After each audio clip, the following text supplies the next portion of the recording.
Good evening, everyone. Welcome to tonight's March 8th, 2022 City Council meeting. My name is Val Gilman. I'm the Council President. I'd like to welcome you all. In the interest of government transparency with regards to deliberations and decisions made by the City Council in accordance to open meeting law, since this meeting was posted as a Zoom meeting, this meeting is recorded by video and audio and will be conducted by remote participation. Additionally, all votes taken by the City Council during this and future remote meetings will be by roll call vote. If you're calling in on a phone, and you can press *9 to request to speak. If you're watching on a computer or device, there's a raised hand button that you can tap or press to request to speak. Please use either of these options during oral communications to be recognized to speak. I'd like to announce the counselors that are on the call. If you'd raise your hand as I call you, that would be great. I'll do it in the order of the roll call tonight, which is going to start with Councilor Nolan, Councilor O'Hara,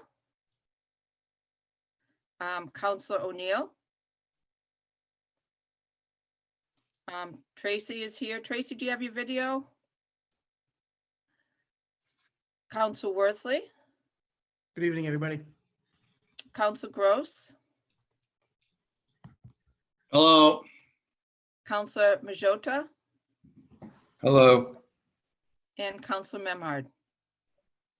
Good evening, everybody. And Councilor Grow. Here.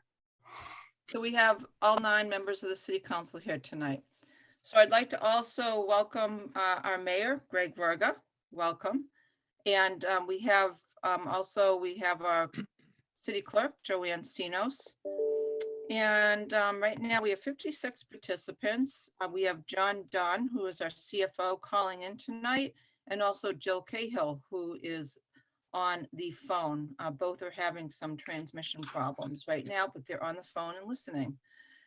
So before we begin, I just would like to ask that we have a moment of silence and just to reflect on what's happening on Ukraine, the lost lives, the challenges of refugees, and the brave civilian soldiers who are holding their ground in Ukraine to defend their country. So let's take a moment to just reflect on what's happening.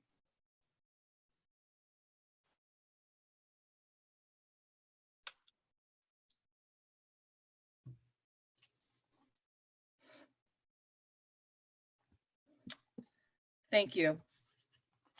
Councilor Gilman? Yes. Yes, could I just add, if we could also, I'm sorry, but we could have a moment of silence for Massachusetts State Trooper Tamar Bucci, who gave her life heroically last Thursday in a horrible accident. She just represents the men and women who protect ourselves 24/7, whether local or state.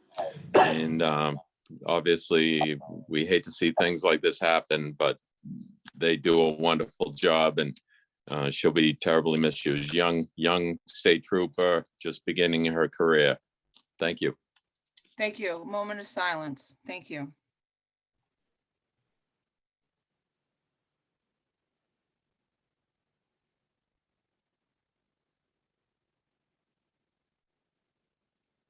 Thank you. I'm going to, without objection, take a matter out of order. I request that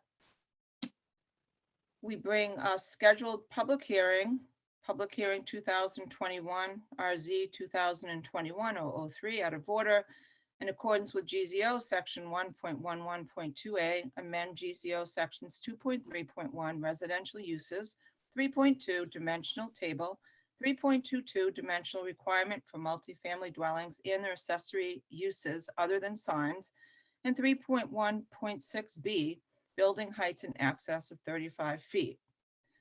Just to let you know that right now we have 57 attendees, and I wish to explain to everyone that is here why I am choosing to continue the public hearing until March 22nd. Madam Clerk, would you just roll down the screen so I can review the reasons?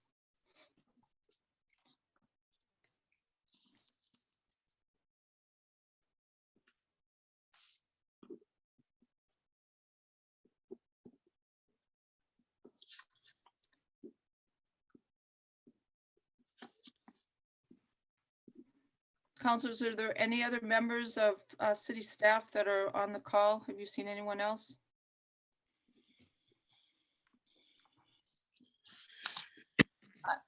I do not. Thank you, Joanne. So the first thing I wanted to just describe is that these are the motions that came out of P&D on the March 2nd meeting. And this captures everything that we voted. And we also tabled some of the amendments. So if you could just scroll up, if you would, Madam Clerk, so I can just review the reasons why I've chosen to continue the public hearing. Scroll down.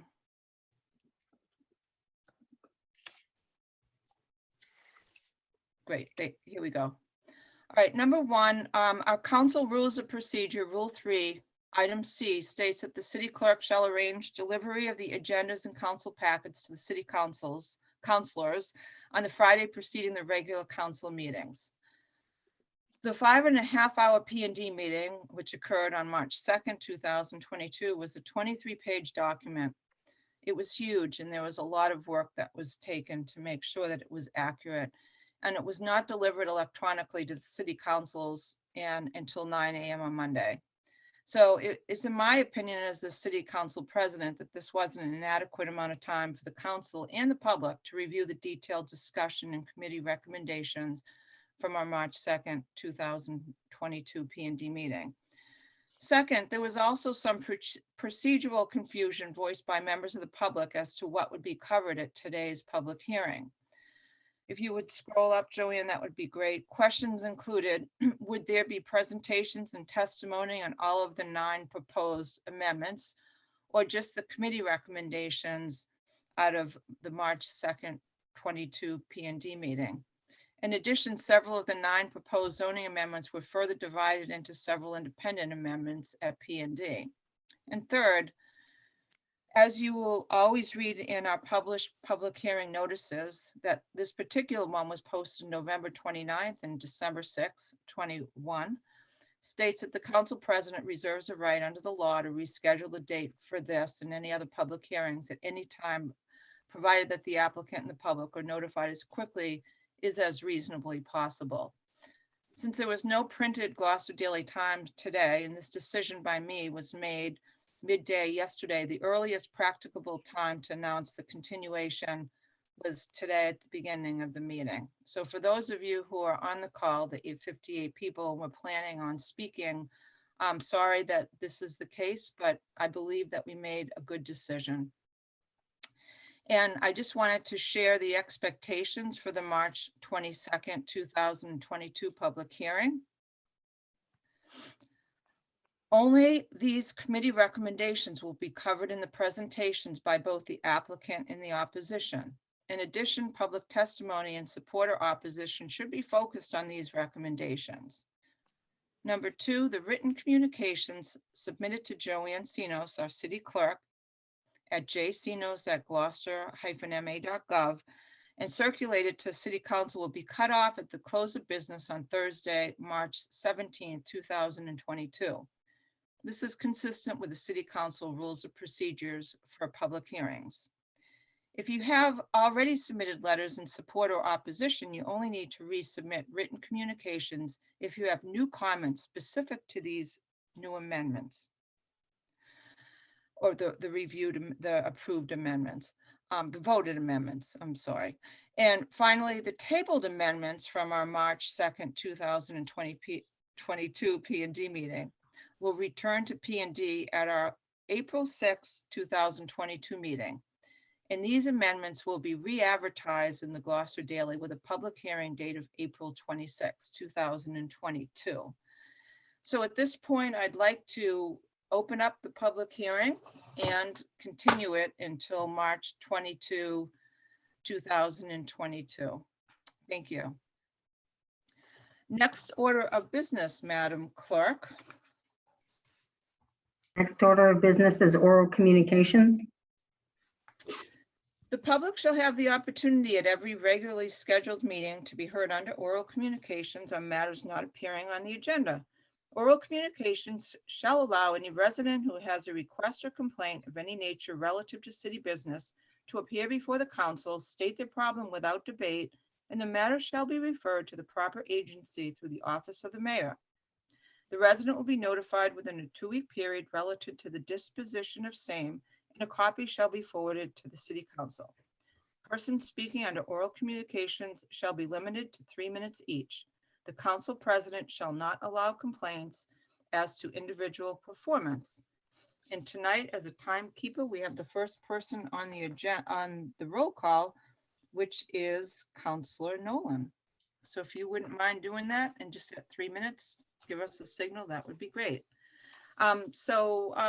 We have a show of hands already. This is great. So let's ask Joseph Muse to come in and introduce yourself and your address, and welcome, Joseph. Thank you. I'm going to be brief. I just am opposed to the,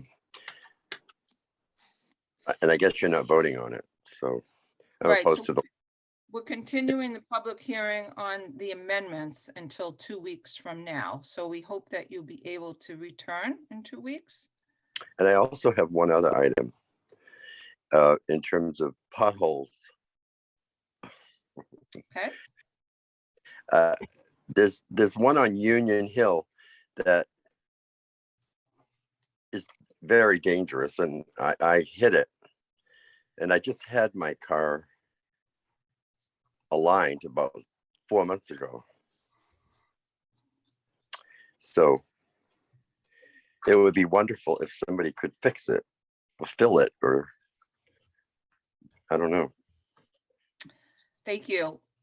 You're welcome. I encourage you to attend a presentation we will be having at our next meeting at the beginning of the meeting by Mike Hale, our Public Works Director, and he'll be speaking about private road repair, the betterment process, and how it all fits together. So we'd really appreciate if you came and listened to that in 2 weeks. And if you can't, you can tune in and watch it on Zoom the following day. So thank you, Joseph.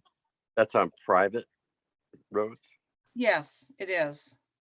Well, Main Street is, I don't know. Main Street is not private as far as I know. I don't know. Okay, well, I would suggest that maybe tomorrow you speak to your ward counselor, and your ward counselor can help you navigate the process.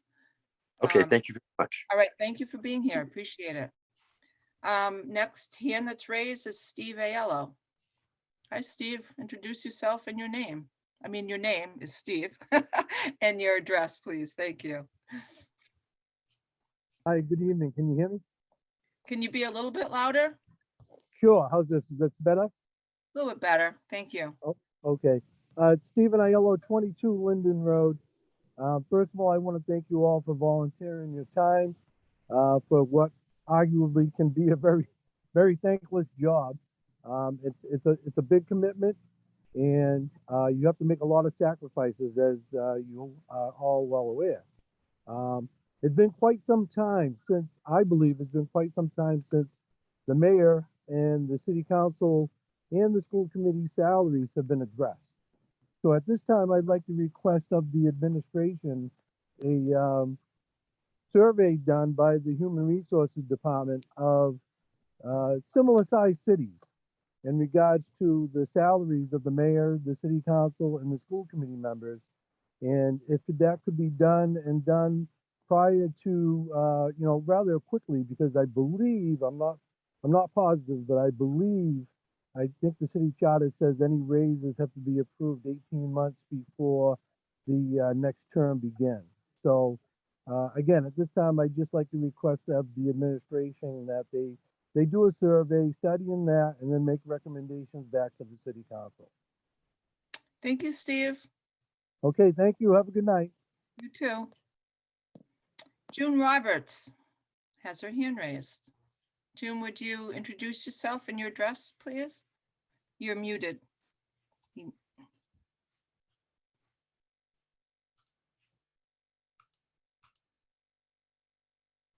Now can you hear me? We can hear you loud and clear. Thank you. Great, thank you. I was in touch with Scott Memhard, and just wanted to comment again about this private road issue. Hi, Scott. And I'll come on in 2 weeks, but Brightside and Beach Road are just horrendous. And I know they're private roads, but it seems that the city could do something beyond just filling potholes. And maybe you've already gone through this. I did reach out to one of the state reps, and they said there's been a whole study. They were going to send me the study, but it just seems that I think the city sort of copped out on these private roads where they're really thoroughfares, and they're not just private roads. The whole town is using them, and they're a mess and they're dangerous. Brightside, people have to navigate around to the right of it. So if you're coming up the hill, it's really dangerous. So I just would like to see a longer term solution than just pothole filling. And maybe, I'm sorry, I appreciate all the work you guys do. But it seems that maybe there was be something with the state that we could do to really take over these roads. Great. Thank you so much, June. Appreciate you being Thank on the call. Thank you. Thank you. Could June give her address for the record, please? Oh, I'm sorry. June, would you state your address, please? Yes, 27 Decatur Street. Great. Thank you. Thank you so much. I don't see any more hands. Joanne, do you see any more hands raised? No, I Um, don't. I- Oh, I- wait a minute. I do see one. Melissa Diamond. Melissa has her hand raised. Melissa, if you just got on the call, we've continued the public hearing on the zoning for 2 weeks. But if you're on for any other matter that's not on the agenda, we'd love to hear from you, and just state your address. Thank you, Val. Melissa Diamond, I live at 6 Burns Way in Gloucester. Did I hear you right that the public hearing for zoning has been continued? That is correct. Okay, great. Then I'll make sure that I participate then. Thank you. Okay, thank you so much. I don't see any more hands raised. I don't So- either. Okay, thank you, Joanne. So seeing none, next order of business, Madam Clerk. Is a presentation from Mayor Greg Verga regarding updates from the mayor's office. Great. Mayor Verga, we're excited to have you here. It's wonderful. You've been spending so much time on our meetings, and I know that you've got plenty of things going on. So update us on important issues, and welcome. Who wouldn't want to spend their Tuesday evening at a city council meeting? So, yeah, so I have a few things to report, not in any specific order of importance. Affordable Housing Trust, you've heard me talk about that for the last several meetings. So we've reconstituted it. As you guys know, you did vote to transfer about $59,000 from free cash to the Affordable Housing Trust. We're going to be calling for the first meeting of this newly reconstituted committee very soon. So stay tuned. Now that we have a dedicated stream of funding, that's a start, but we have a lot more work to do. One of the other things I had mentioned before was the possibility of using some city-owned parcels of land for possible development for deed-restricted affordable housing. So that'll be part of the discussion going forward. I'll be meeting with Greg Catamatori, I believe, sometime next week to go over some of the parcels he's identified throughout the city and see what we might be able to do to make that happen. Going through some nonprofits or some developers who are willing to, get the property for below market rate, with the trade-off being that deed restriction. Permanent deed restriction is what I'll be pushing for. ARPA updates, we're going to be starting the process of listening posts throughout the city. We want to have members of the newly reconstituted CIAB, as well as the EDIC, involved in these discussions throughout the city. And that would also include ward councilors and city councils in general. We want to get a feel for what the residents see as the best use of that money at about $23 million that's been awarded to the city. So for ARPA specifically, we want to make sure that we look at this very carefully. We've been very reluctant to issue awards, whatever word you want to call it, piecemeal. We've been asked by some department heads and others And we just don't think that dribs and drabs is going to be the way to do it. We want a holistic approach that makes the most sense for the most people. So again, CIAB, we're down to the need one more member. As I mentioned, every time I sat down with you guys, there were only 4 members for the 7-member board. 2 of those members have since resigned, but we got that refilled. We're at 6. We need one more. Just public councilors, if you know anybody who might be a good fit, have them reach out to the mayor's office. We are also seeking a member for the EDIC for their term ends in July. The one opening will be in July. Kiosks, as you guys know, the kiosks are still not working as wonderfully as we hoped. I inherited this situation, but I take full ownership of it now. The job is to make sure we can get them up and running, but until we have full confidence that they are working consistently, we have put all of the fees on hold.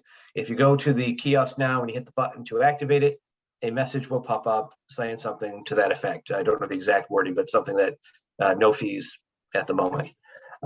We are losing revenue, just like the city's been losing revenue for the last, I don't know, year and a half, or however long it's been since we had the kiosks wrapped in cellophane, and now the kiosks that aren't working. So it is in our best interest to get those working. We are weekly meeting to make sure we get them back in order. But until the confidence level is where it should be, there is no charge for parking. We will be enforcing other parking violations. So I just want people to know that. Please don't park in a crosswalk at a handicap spot. Do you want to take questions as they come up, Madam? Go ahead. If that's okay, with the council, let's, Councilor Grow has his hand I raised. just wanted a clarification. Is all parking including meters, or are meters still gonna be in operation? As far as I know, there aren't any meters left. Oh, they aren't, okay. Yeah, I'm pretty sure they've all been hauled away. So, but No. No, sorry, Mayor. There are meters still on Railroad Avenue okay. in front of Oh, in like front this, the there's subway and stuff. Okay. Yes. So yes, that's a different story, Jason. Yeah. So the kiosk will not be charged. And but as I said, all other parking violations, including our anti-shuffling law, will be enforced. So I think that covers that. Oh, and there's the parking ordinance review being done right now by Chip Payson, because over the years, as past councils, including the council I was on, added resident-only parking or no parking here or whatever, all these different rules, the ordinances didn't necessarily keep up with it. So Chip's doing a thorough review of all that. We'll hope to get those back in order, because technically you can't be charging people if we have an ordinance to back it up. So we'd like to roll those out. Kiosks working 100%, or at least mostly working, and up-to-date parking ordinances. Summer planning, summer is right around the corner, thank God. And we are going to be having regular meetings with the relevant department heads to make sure we are ahead of the game. That includes being on the lookout for any potential traffic issues, other summer plans, events that are going to be coming up. So we don't want to be surprised. We want to make sure we have a successful, safe summer. Affordable housing we talked about. The caller mentioned the private public road issue. You have Mike Hale, Val, you mentioned he'll be coming at your next meeting in 2 weeks. He'll sort of give a overview of where we are. And my goal is to create a task force. People look at task force as just a stall tactic, but it's, I think, the best way to go forward with this, to look at the public-private road issue, which has been an issue forever. We do have a lot of miles of private road, and we have to figure out what we can do now legally, what we can do with some changes to ordinances, what we can do with some relief from the legislature, and then figure out how to tackle it. We are not, just to be clear, we're not going to be starting doing wall-to-wall paving of private roads immediately thereafter, but there's got to be something between no pothole repair and wall-to-wall paving, and that's we need to get in the short term. Any questions so far? Councilor O'Neill. Yes, Mr. Mayor, thank you for coming. The first thing I think you mentioned was you were going to have a meeting with some people, and I wasn't quick enough to get it, to develop deed restricted housing on city-owned land. And Who's that with and when's that happening? Well, it's, the conversation is going to be with the Affordable Housing Trust. Oh, no. I'll be meeting with Greg Catamatori, our Okay. planner, to figure out what parcels we actually own. And so we're not talking like big fields or other places. These are like little onesie choosy lots we own throughout the city that we've owned over the years. So that exist in neighborhoods that already have houses, as opposed to clear cutting a forest. Right. So to see where we might be able to, spin this off to a developer or a nonprofit who will build a single family or a duplex with deed restricted, with the deed restriction for affordable housing. Right, so the meeting is gonna be just you with you. Well, it and- will be, the first meeting will be basically my office to figure out what we have with just Greg and other staff. And then it'll be kicked up to the Affordable Housing Trust to take it to the next steps, which obviously will be public meetings. And, we can see what the possibilities are.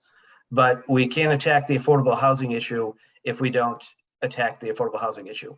And this is where my administration decided to get started. Right, so I apologize, but obviously new at this. After you meet with Greg, it goes to the Affordable Housing Trust and that's a public meeting. Does it reach the city council at all, or does it just? Eventually, any let's just say there's, I don't know, 10,000 square foot lot somewhere. This is, Yep. this is not based on any specific law. I'm just talking generalities. Careful, And we Greg. say- Where'd that come from? No, okay. Sorry. And we identify a lot and we say, that looks like a good candidate. Ultimately, it's got to find its way to the city council to declare it surplus and create the process to spin it off for the purpose I'm talking about. So to answer your question, yes, ultimately, things go to the council before somebody starts pounding nails and pouring a foundation. Well, okay, so the Affordable Housing Trust, that is a public meeting and it will be advertised on the city website? Yes, they are a Okay.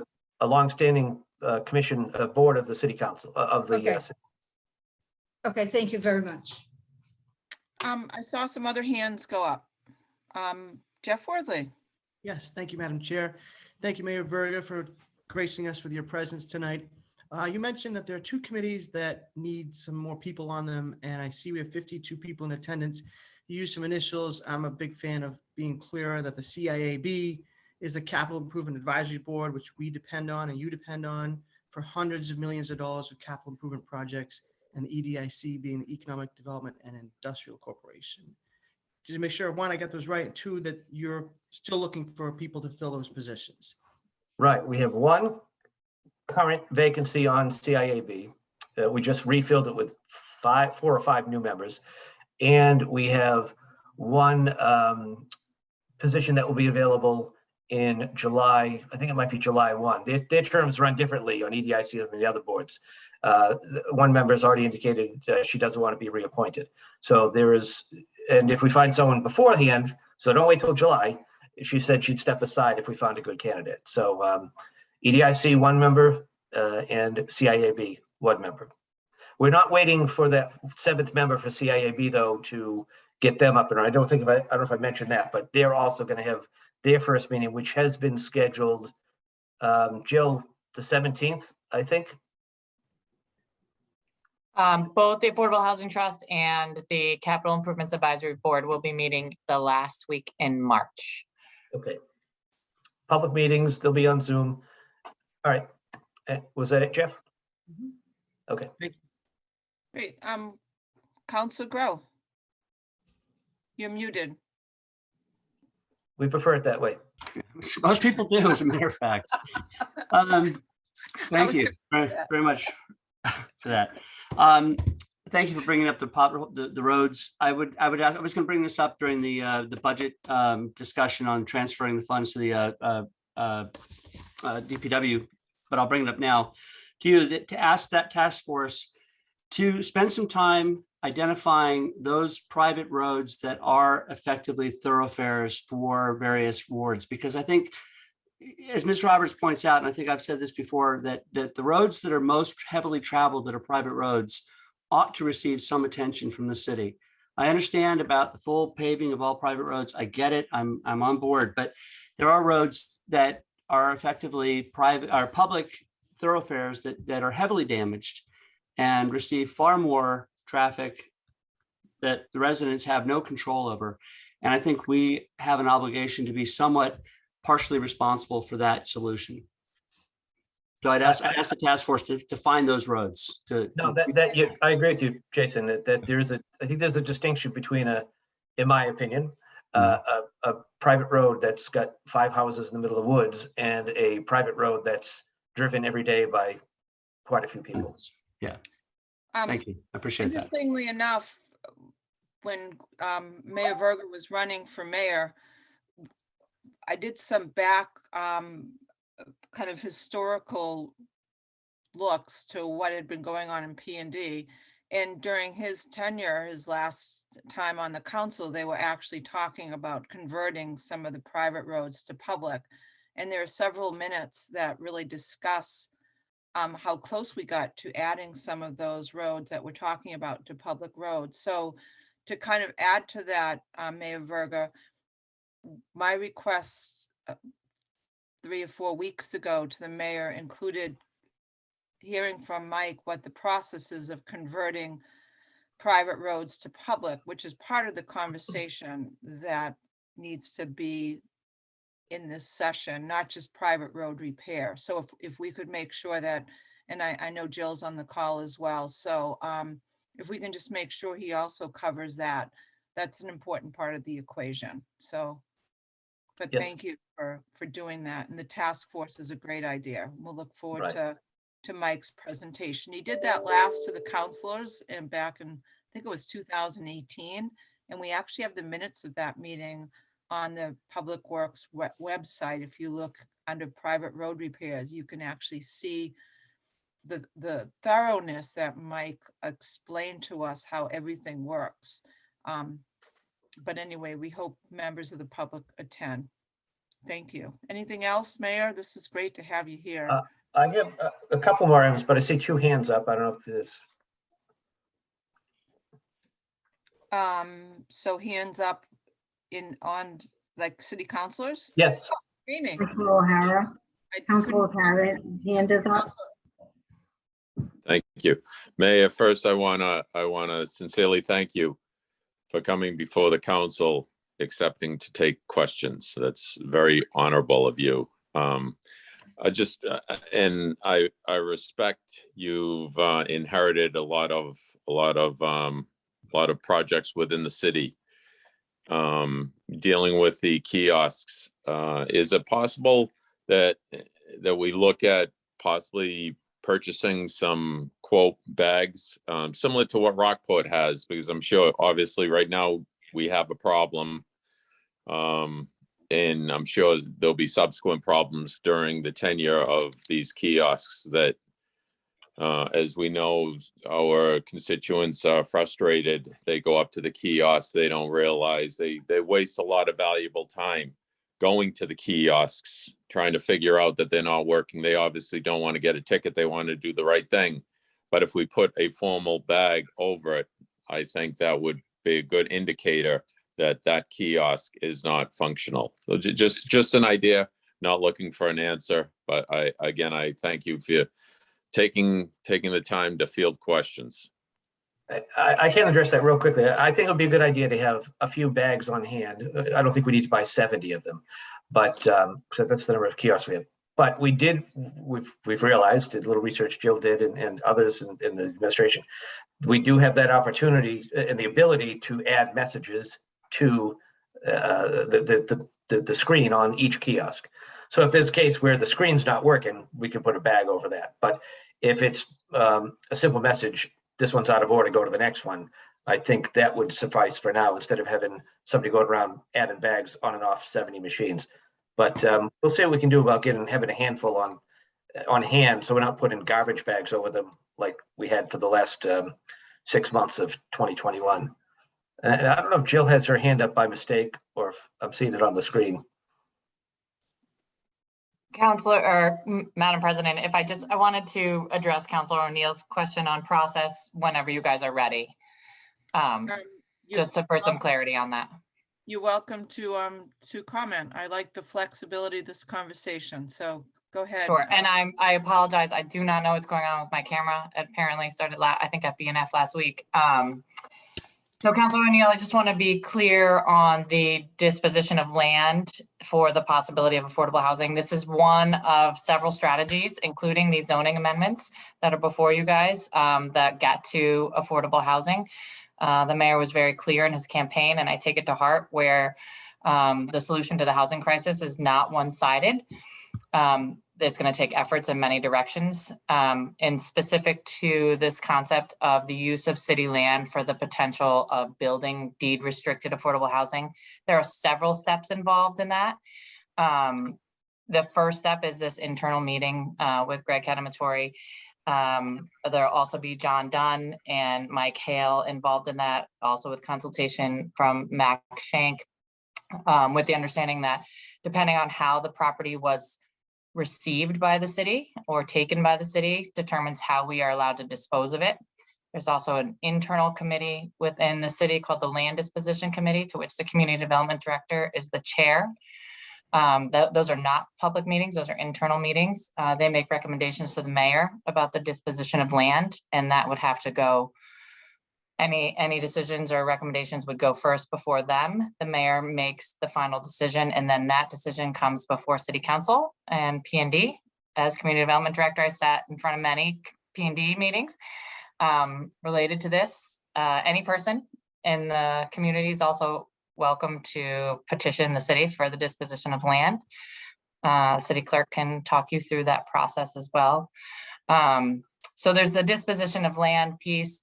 You know, there's a lot of relationship building with Habitat for Humanity, which some folks on this call know have had a up and down relationship with the city of Gloucester, and others who are do a lot of good work in the establishment of building affordable housing. And we're looking to the Affordable Housing Trust to get much more engaged in this discussion and the strategy and advocating for affordable housing. So I just wanted to make sure you realize, Councilor O'Neill, so it's a much longer process. I get what you're getting at. You're wondering where the public has the opportunity to participate. There'll be many stops along the way. But I wanted to make sure you were clear that it is, it's not a decision that's made in the mayor's office and a deal that we make with a developer or anything like that. There are many stops along the way at the City Council. We may not dispose of land without going through City Council.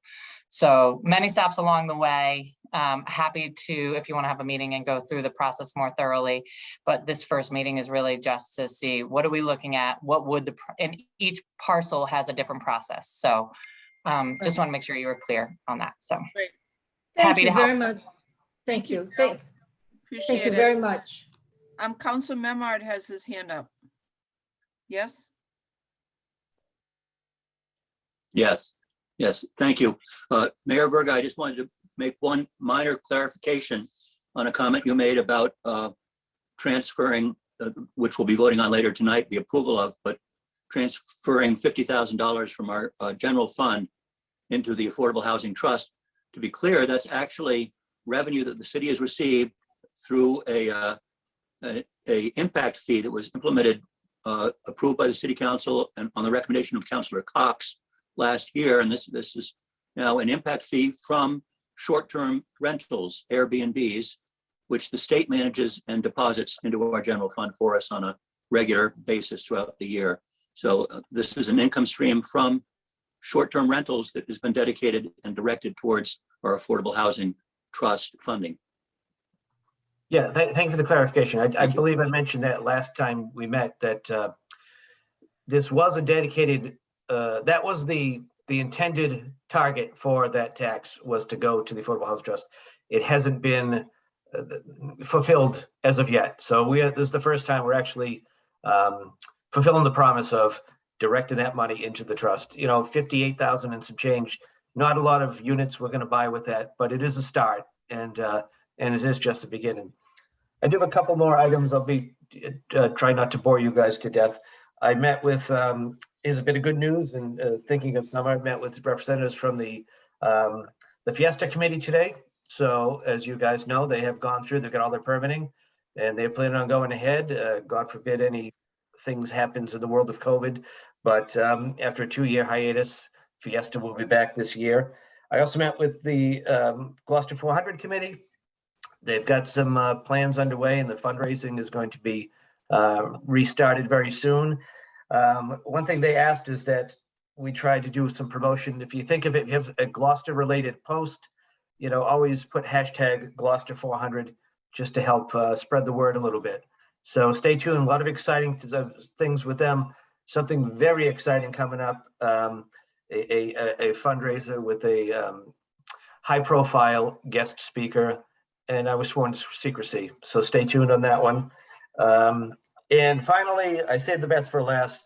All the stuff we've been talking about, it's basically been myself and Jill and Dana sort of as a part-timer in the office, trying to, spin these plates and juggle whatever metaphor you want to use.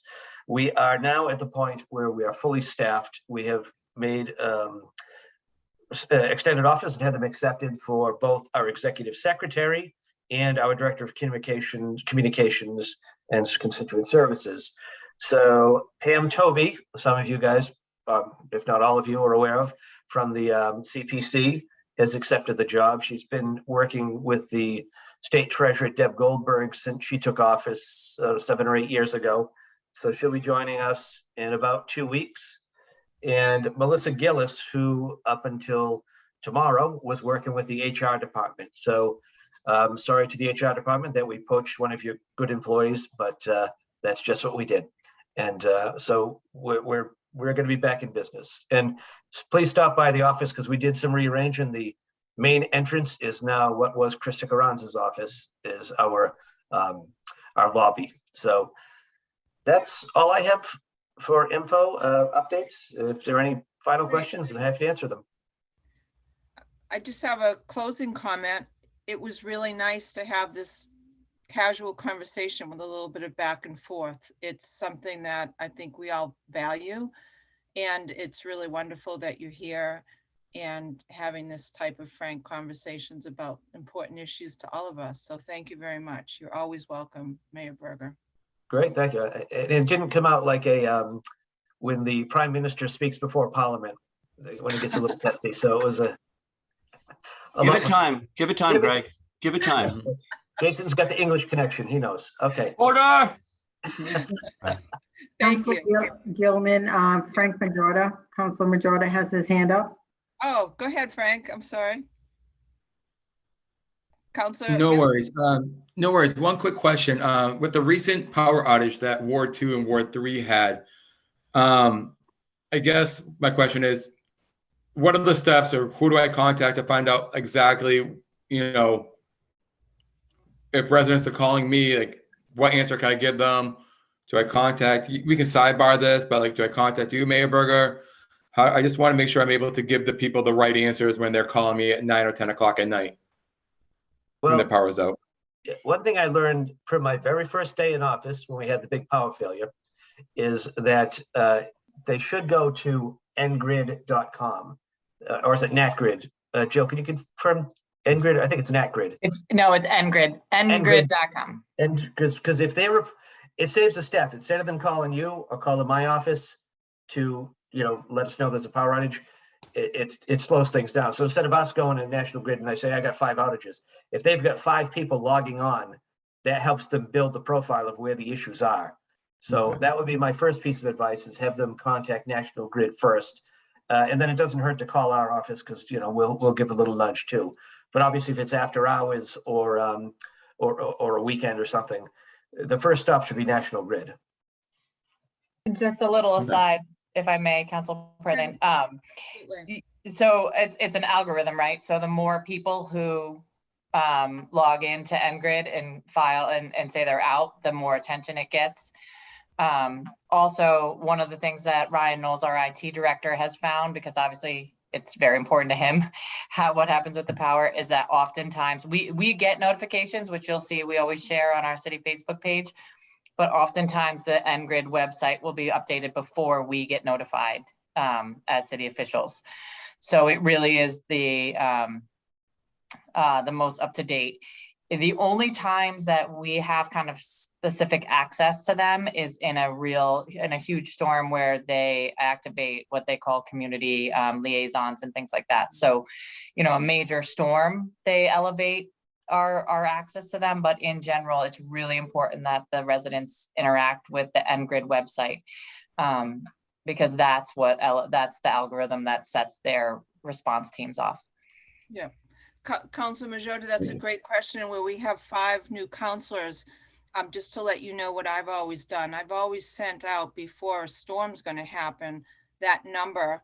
And there's also a number for people that might have additional problems where they need oxygen and they need more attention. So there's actually a specific number to call for them to call to report that as well. So they get a little bit more attention as well, which is really awesome. So that's kind of part of the process, just making sure people know the number to call, how it works. And then what I typically do is I just show updates.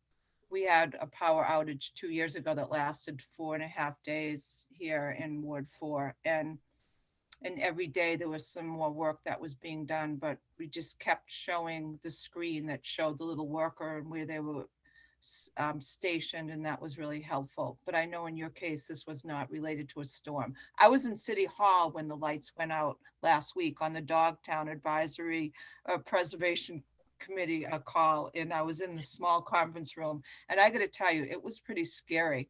All of a sudden, all the lights went out. And I thought maybe it's just going to be for a couple of minutes. So I just stayed on the call for about 20 minutes in the dark. And then I had to leave the facility. But it's kind of a big building. But anyway, enough about me. Thank you, Mayor Verga. I really appreciate it. And thank you, Jill Cahill, for participating as well. Before we get to the next order of business, I just want to comment there are 5 new people that are on the call. And I want to make sure that you are aware that we've decided to continue the public hearing for the zoning amendments. And if you want to understand why, you can tune in tomorrow to your Zoom and listen to exactly why we made the decision. So I just wanted to make sure that you were aware of that. We announced that early on in the meeting. Thank you. Next order of business, Madam Clerk. Order of business is the confirmation of new appointments. Thank you. And we'll turn the meeting over to Sean Nolan, who is the chair of O&A and our vice president of the City Council. Thank you.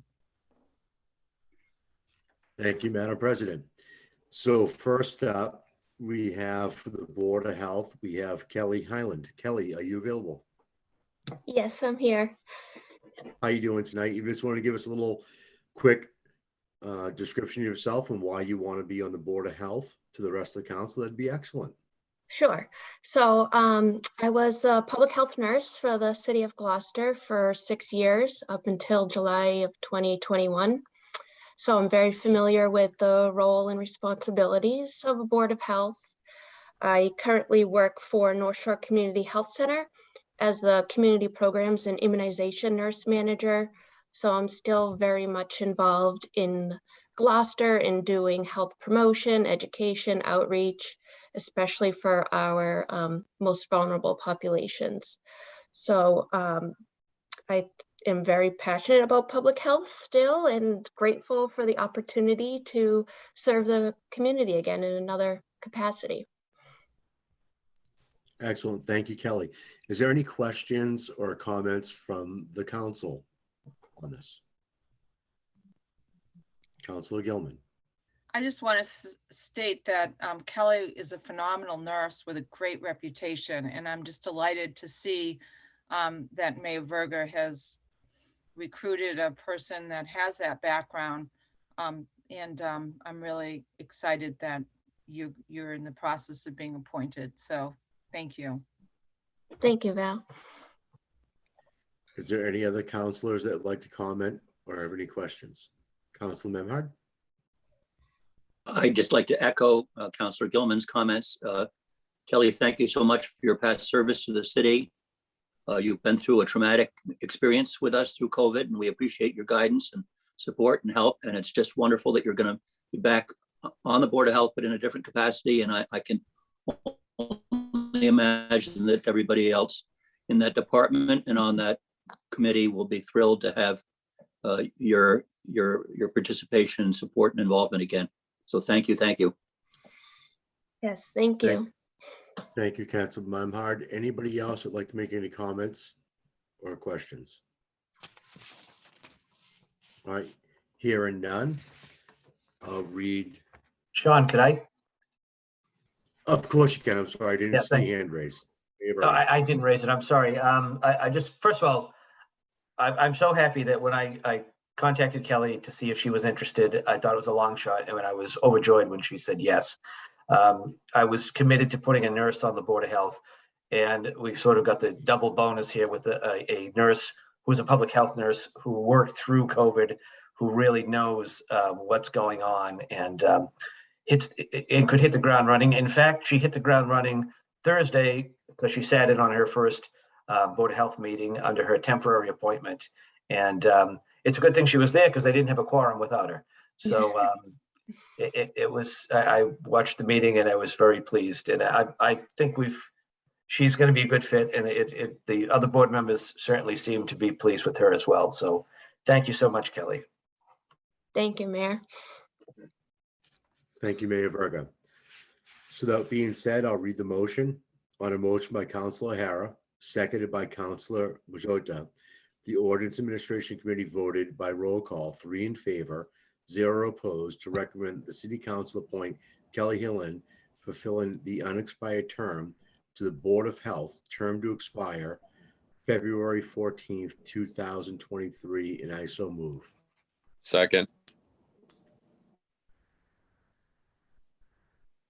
You have a motion and we have a second, and we need to have is there any discussion? So we need a roll call vote. Starting with Council Nolan. Council Nolan. Absolutely, yes. Council O'Hara. Yes. Council O'Neill. Yes. Council Worthley. Yes. Council Gilman. Yes. Council Gross. Yes. Council Grow. Yes. Councilor Majota. Yes. Council Memard. Yes, thank you. Yes.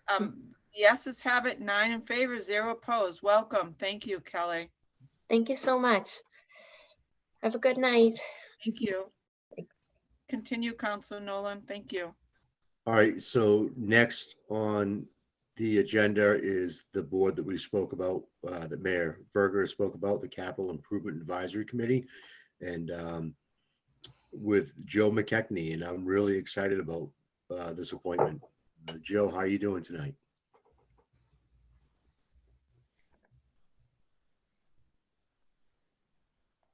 Can you hear us now, Joe?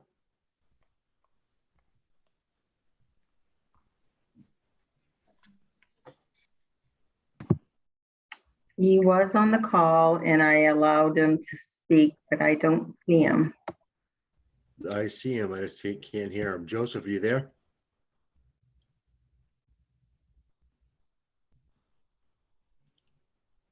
All right. Hey, Joe, how you doing tonight? There we go. Okay, great. Sorry about that, guys. I've been I've been watching the show for the last half an hour or so, so I don't know. Oh, it's a great show. The ratings are high. Yeah. Okay, well, here we Joe, go. What can I do for just you? tell us a little bit about yourself and why you want to be in the Capital Improvements Advisory Board? Well, I won't take too long, but it's a long story, as you know. My family has been in Gloucester for nearly 400 years, if not more. It's hard to tell back that far away, but I myself have lived there on and off for the last 64, having spent a 23-year career in the United States Coast Guard, which I'm now retired from.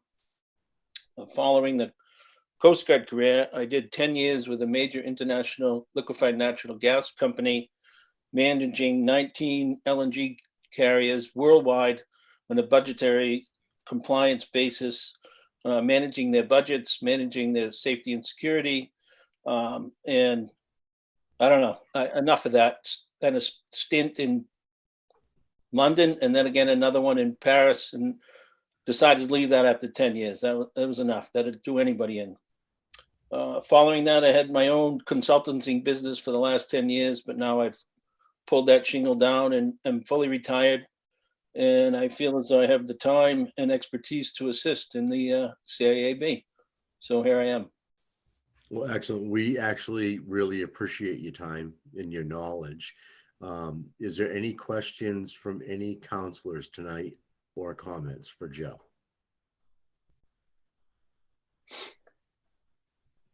Right, none being seen. I would like to add that Joe, I am very excited about this. I've known you for a lot of years, and you're a very, very educated man. You come from a great family, and I think you're going to be an asset in the fact that you already know most of the situations that are going on in the city, and I'll be happy to support you. With that being said, I'd like to hand over the mic to Mayor Verga. Thank you. Sorry, mic trouble here. Joe is one of the guys who came forward to us. You know, we were reaching out for people for CIAB, and he came forward to put his name in. And as he mentioned, he's got the time and expertise, and I'm really pleased that he's willing to spend his golden years in retirement helping us out on CIAB. Thanks, Joe. Looking forward to meeting you in person. Thank you, Mr. Mayor. Excellent. So with that being said, I'd like to read the recommendation. On a motion by Councilor O'Hara, seconded by Councilor Majota, the Ordinance Administration Committee voted by roll call 3 in favor, 0 opposed, to recommend the City Council appoint Joe McKechnie to the Capital Improvements Advisory Board, term to expire February 14th, 2025, and I so move. Second. Motion made by Councilor Nolan, seconded by Councilor O'Hara. Is there a discussion? Roll call vote. Councilor Nolan, Yes.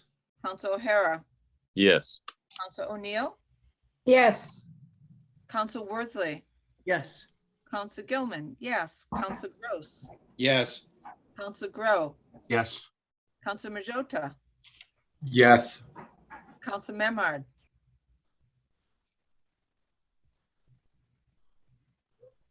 Councilor Memard. If you hear us, Yes. can you? We got it. The yeses have it. 9 in favor, 0 opposed. Welcome, Joe McKechnie. Thank you. Thank you, Joe. Thank you all. I appreciate it very much and look forward to serving. I'll Thank wish you. you all good night. Good night. Thank you. Thank you. Councilor Nolan. So next we have, as a member of the Community Preservation Committee, we have our President of the Conservation Commission as a rep, Rob Gullah. Rob, how are you doing tonight? I don't see him on the call. All right. In all fairness, Rob Gullah is no stranger to the city or to the council, and he's already on the Conservation Commission.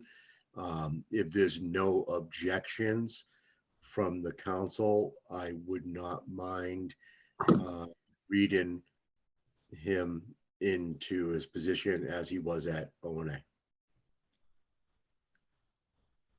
No objections. So with that being said, I will move on to the recommendation.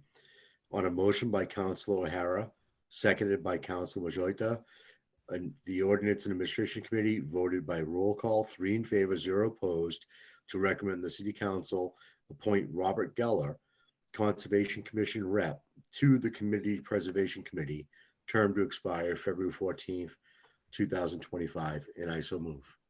Second. So motion made by Councilor Nolan, seconded by Councilor O'Hara. Is there a discussion, councilors? Councilor Gross. Yeah, I think this is completely appropriate to move this forward, as I think we should any of the liaison type of positions that are already on committees. I don't know if it's necessary to have them come to the full council ever. They've already been approved for their primary position, and this is the secondary position they have to fill by charter or by ordinance on the CPC. So I very happy to move this forward. So. Thank you. Roll call vote. Counselor Nolan, Absolutely, yes. Counselor O'Hara, Yes. Counselor O'Neill, Yes. Counselor Worthley, Yes. Counselor Gilman, yes. Counselor Gross, Yes. Counselor Grow, Yes. Counselor Majota, Yes. Counselor Memhard.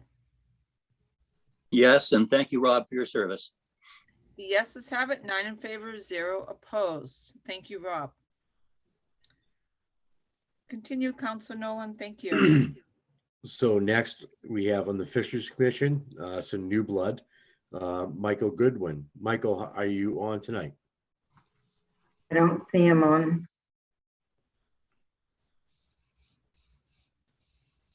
I don't see Mike either. Can we circle back in case he comes back? It's fine with me.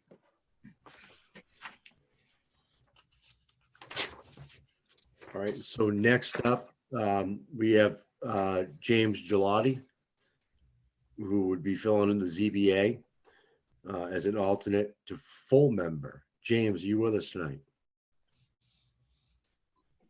Actually, I do remember James saying that he was not going to be able to make it because he is on vacation.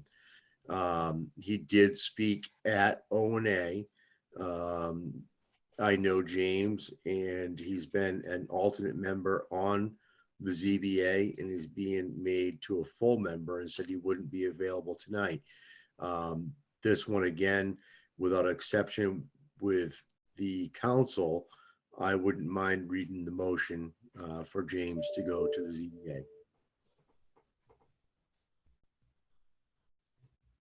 All right. I don't see any objections to this, so I will read the committee recommendation. On a motion by Councilor O'Hara, seconded by Councilor Majota, the Ordinance Administration Committee voted by roll call, 3 in favor, 0 opposed, to recommend the City Council appoint James Gelotti, alternate to full member, to the ZBA, term to expire 2/14/25, and I so move. Second. It's a motion made by Counselor Nolan, seconded by Counselor O'Hara. Is there discussion? Roll call vote. Counselor Nolan, Yes. Counselor O'Hara, Yes. Counselor O'Neill, Yes. Counselor Worthley, Yes. Counselor Gilman, yes. Counselor Gross, Yes. Counselor Grow, Yes. Counselor Majota, Yes. Counselor Memard. Yes, Yeses have it, 9 in favor, 0 opposed. Welcome. And that concludes the appointments. Councilor Gilman? Yes, go ahead. Oh, we're going to circle back to somebody, right? Yes, we were going to circle back to Okay. Mike Goodwin, who still is not available tonight. He is 100% new to the council. It would be up to the council if they want to move forward. He had a great showing at O&A. I don't know if something's came up or if the Fisheries Commission can wait 2 weeks to bring him back again. Mayor Verga. Sorry. Well, he's on a 90-day appointment anyway, so as long as he takes his oath, he'll be able to attend the meetings. So if you guys put this off to your next meeting, it's not going to really impact the ability of the commission to do their business.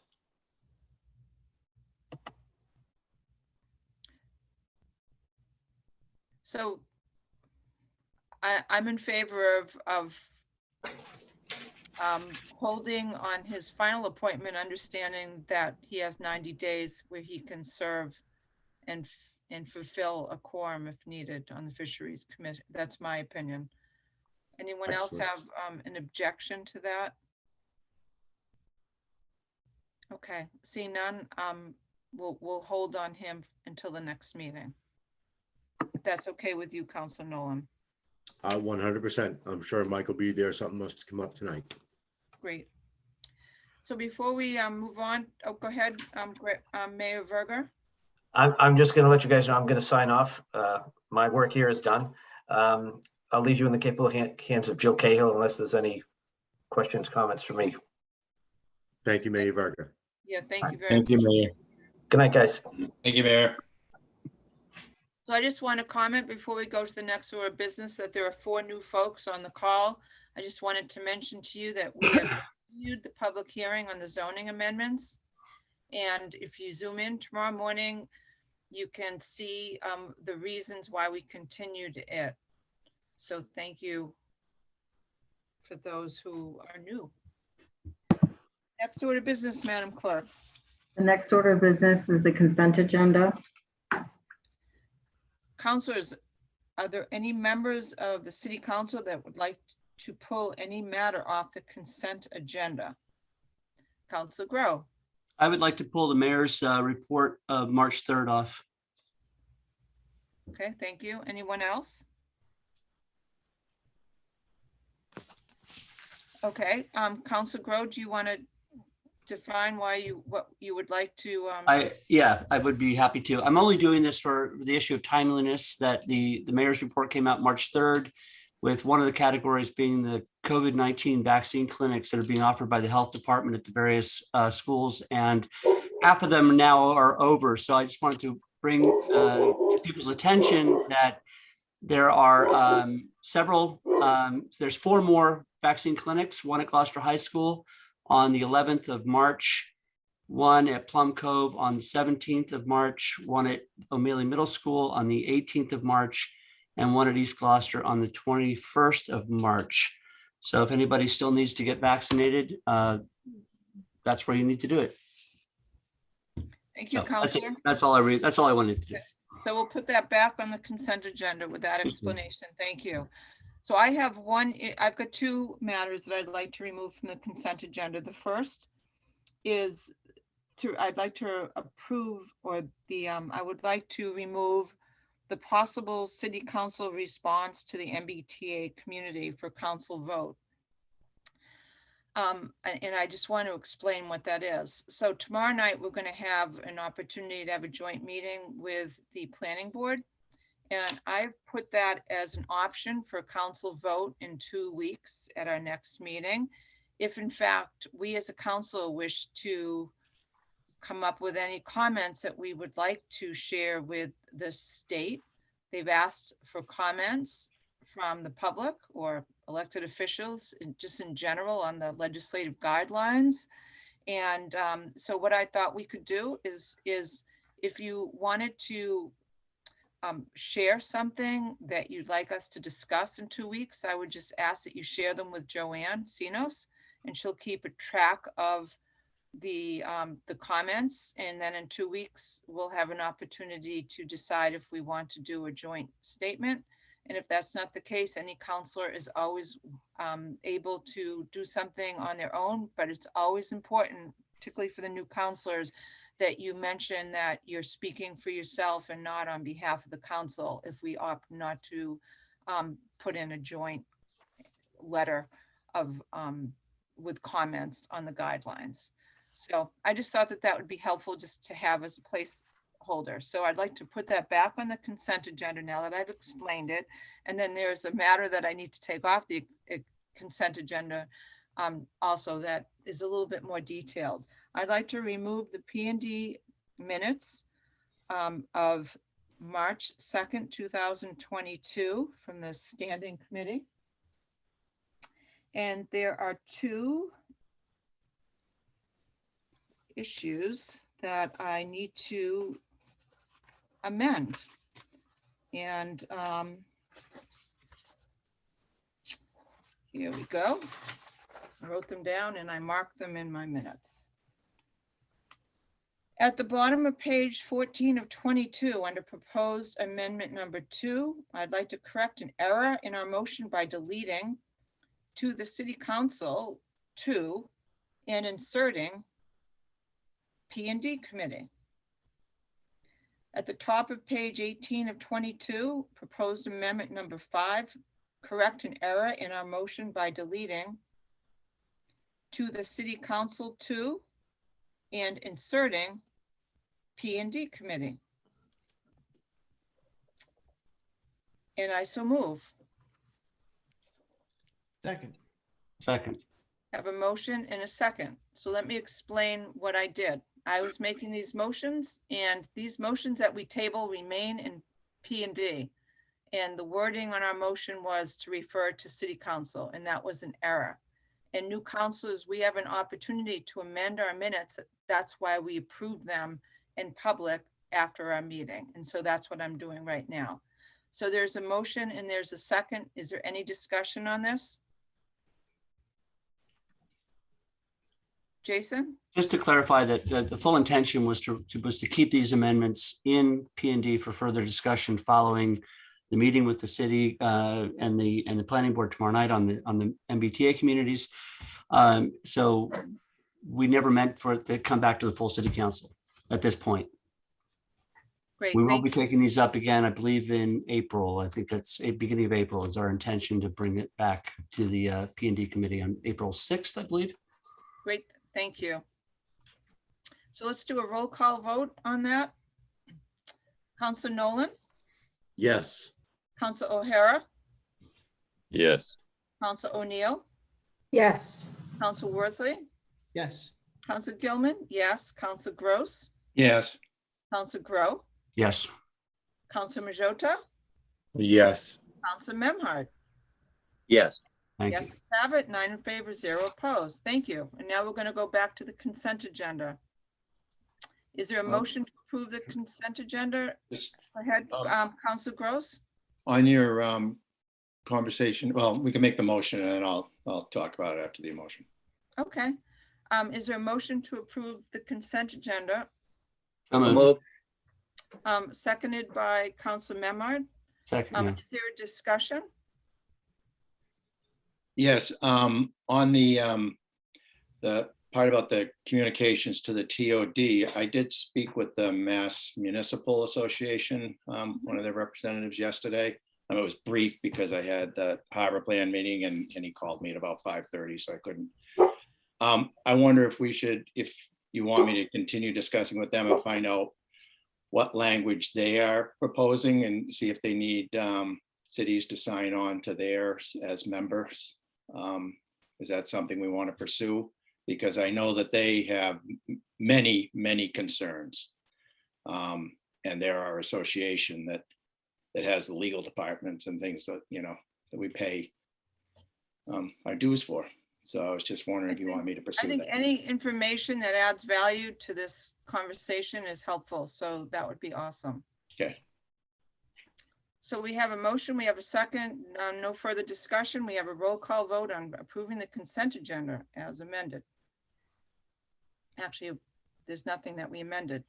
So Council Nolan, Yes. Council O'Hara, Yes. Council O'Neill, Yes.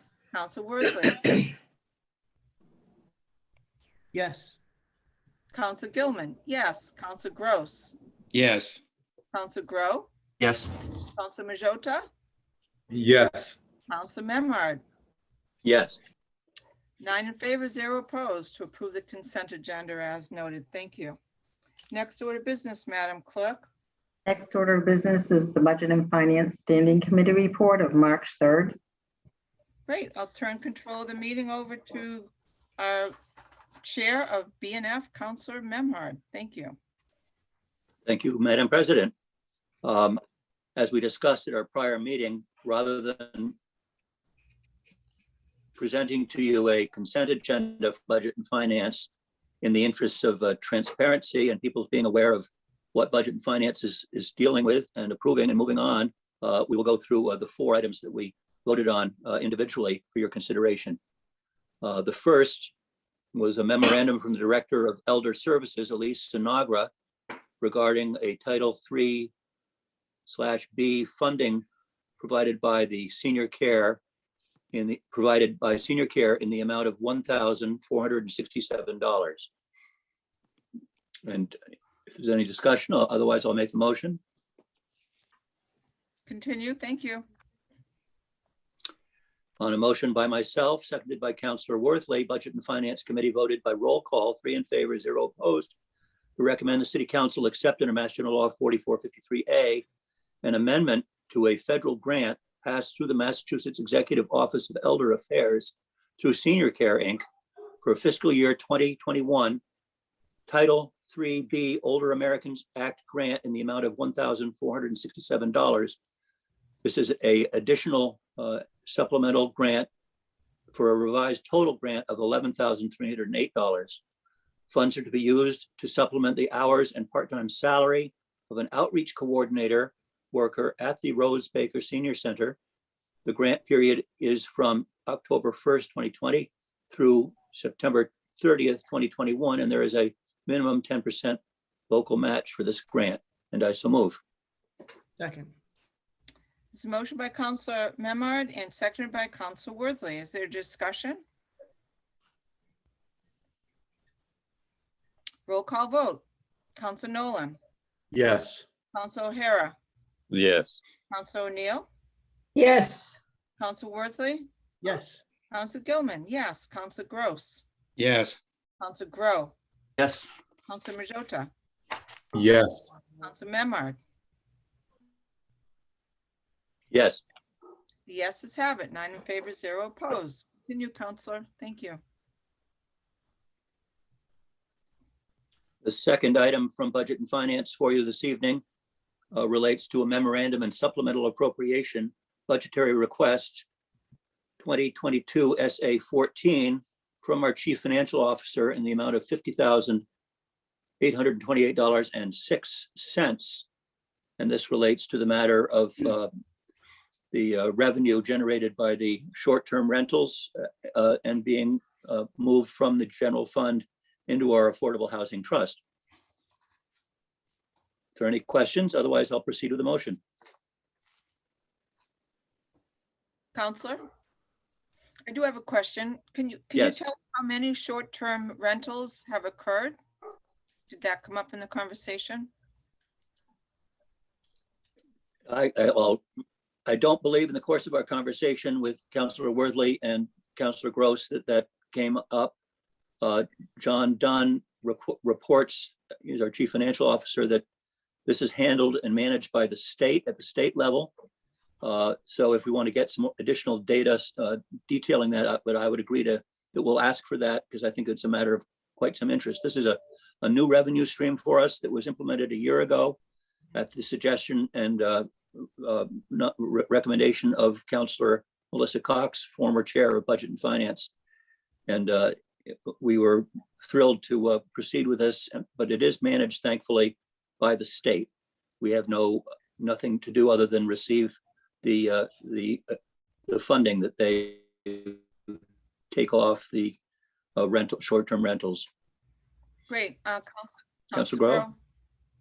Yeah, I just, I don't know if this is entirely accurate, but my understanding is that is a 3% tax on the B&B rentals, and that would equate to about $1.7 million worth of rentals. How that's divvied up in terms of numbers of actual rooms and all that is impossible for me to tell, but that gives you an indication of that there's $1.7 million worth of Airbnbs last year. Was it last year or the year before that was that went into making that $51,000? You're correct in that it is a 3% levy on those Airbnbs, and I believe that the term is actually less than a full year. I think we get a distribution from the state on a periodic basis, so I think that it's actually more than that. This is the most recent one we've received. So in our self-interest, I'd love to see what the numbers are. So maybe you could get that report and put it on the consent agenda as information only, so we can at least all understand and the public can understand that those numbers as well. So thank you. I'd be very happy to do that. That's very, very much relevant to our review of this. Any further discussion? Councilor Grow. Yeah, I didn't realize we'd got the motion read already, but I was just going to say that this is a good start. But you know, if we're really going to be, and I'd appreciate everything that the mayor said tonight about his commitment to affordable housing. But if we're going to genuinely attack a pervasive issue in this community of people being able to afford to live here. We've got to do something to amp up that affordable housing trust number so that we can actually engage in some significant changes in the allocation of how much housing we have that's dedicated to affordable income. So I fully support this, and I'm glad to see that it's happened, but we need more. Thank you. Any other discussion? Madam Clerk, we did make the motion and seconded it, correct? Before I asked the question? I don't think you did. No. Yeah. I just made my preamble, but I'd be happy to make the motion now if there are no other questions. Now is the time. Thank you, Counselor. Now is here. Here is now. On a motion by Councilor Memhard, seconded by Councilor Worthley, Budget and Finance Committee voted by roll call, 3 in favor, 0 opposed, to recommend to the City Council to approve supplemental appropriation 2022 SA 14 in the amount of $50,828.06 from the general fund undesignated fund balance free cash account as noted to the Affordable Housing Trust transfers from general fund account as noted. This is for the purpose of transferring short-term rental community impact fees received in fiscal year 2021 from the available general fund free cash balance to the city's Affordable Housing Trust Fund, and I so move. Second. Motion made by Council Memard, seconded by Council Worthley. Is there a discussion? Roll call vote. Council Nolan, Yes. Council O'Hara, Yes. Council O'Neill, Yes. Council Worthley, Yes. Council Gilman, yes. Council Gross, Council Gross, you're muted. Yes, sorry about that. Not a problem. Council Grow, Yes. Council Majota, Yes. Council Memhard. Yes. Yeses have it. 9 in favor, 0 opposed. Continue, Counselor. Thank you. Yes, thank you. Our third item from Budget and Finance this evening is a supplemental appropriation budgetary request 2022 SA 13 from our Department of Public Works in the amount of $253,353. And this relates to paving revenues that are received from contractors that the city manages and that are being then dispersed back to our paving contractor. Shall I read the motion? Yes, please. Thank you.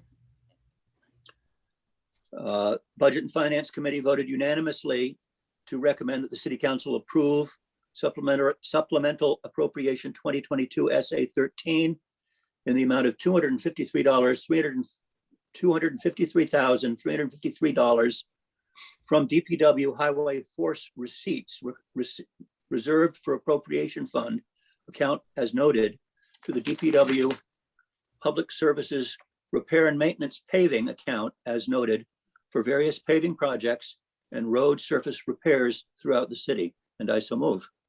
Second. There's a motion by Council Memard. It is seconded by Council Worthley. Is there a discussion?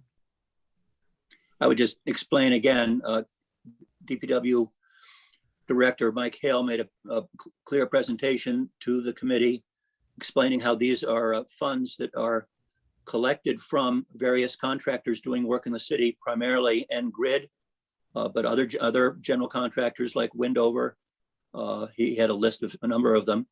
The city collects the funds, is involved managing their various projects, and then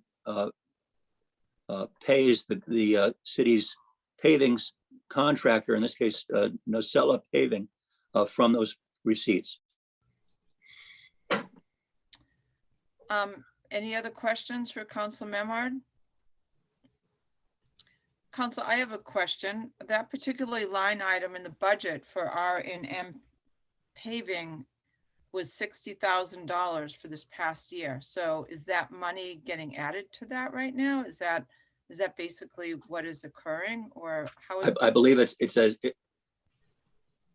So you believe that is the case? That's a good, that's certainly a good question. I believe this is from private contractors doing work on city streets that are paying that in coordination with the DPW for the surface repaving after that work is done. So it's separate from and in addition to the amounts that you were describing. Okay, thank you. And in the conversation, unfortunately, I didn't make the BNF meeting last week because I had another meeting. But was there a conversation about checking on the quality of the workmanship before and after the road is improved? Because that's something that we've talked about in the past in terms of, I believe the contracts say that they need to put the road back to as good of condition, if not better, than when they started. And I was just interested if that came up in the conversation. As are many of our constituents, yes. And the short answer is that there is a provision for review, and the subcontractors who've done work like National Grid, in fact, if their paving is not adequate, are asked to come back and repave. And sometimes it's quite extensive and quite a nuisance for the neighborhood, but good examples of this having recently happened here in town include Bass Avenue being torn up, paved, and then having to be reground and repaved because of the quality of the work.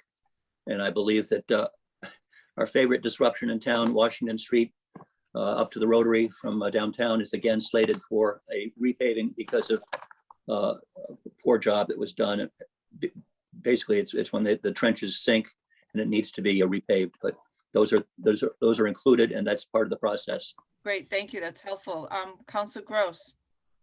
Yeah, I believe that this is paying that the National Grid or Windover or Verizon,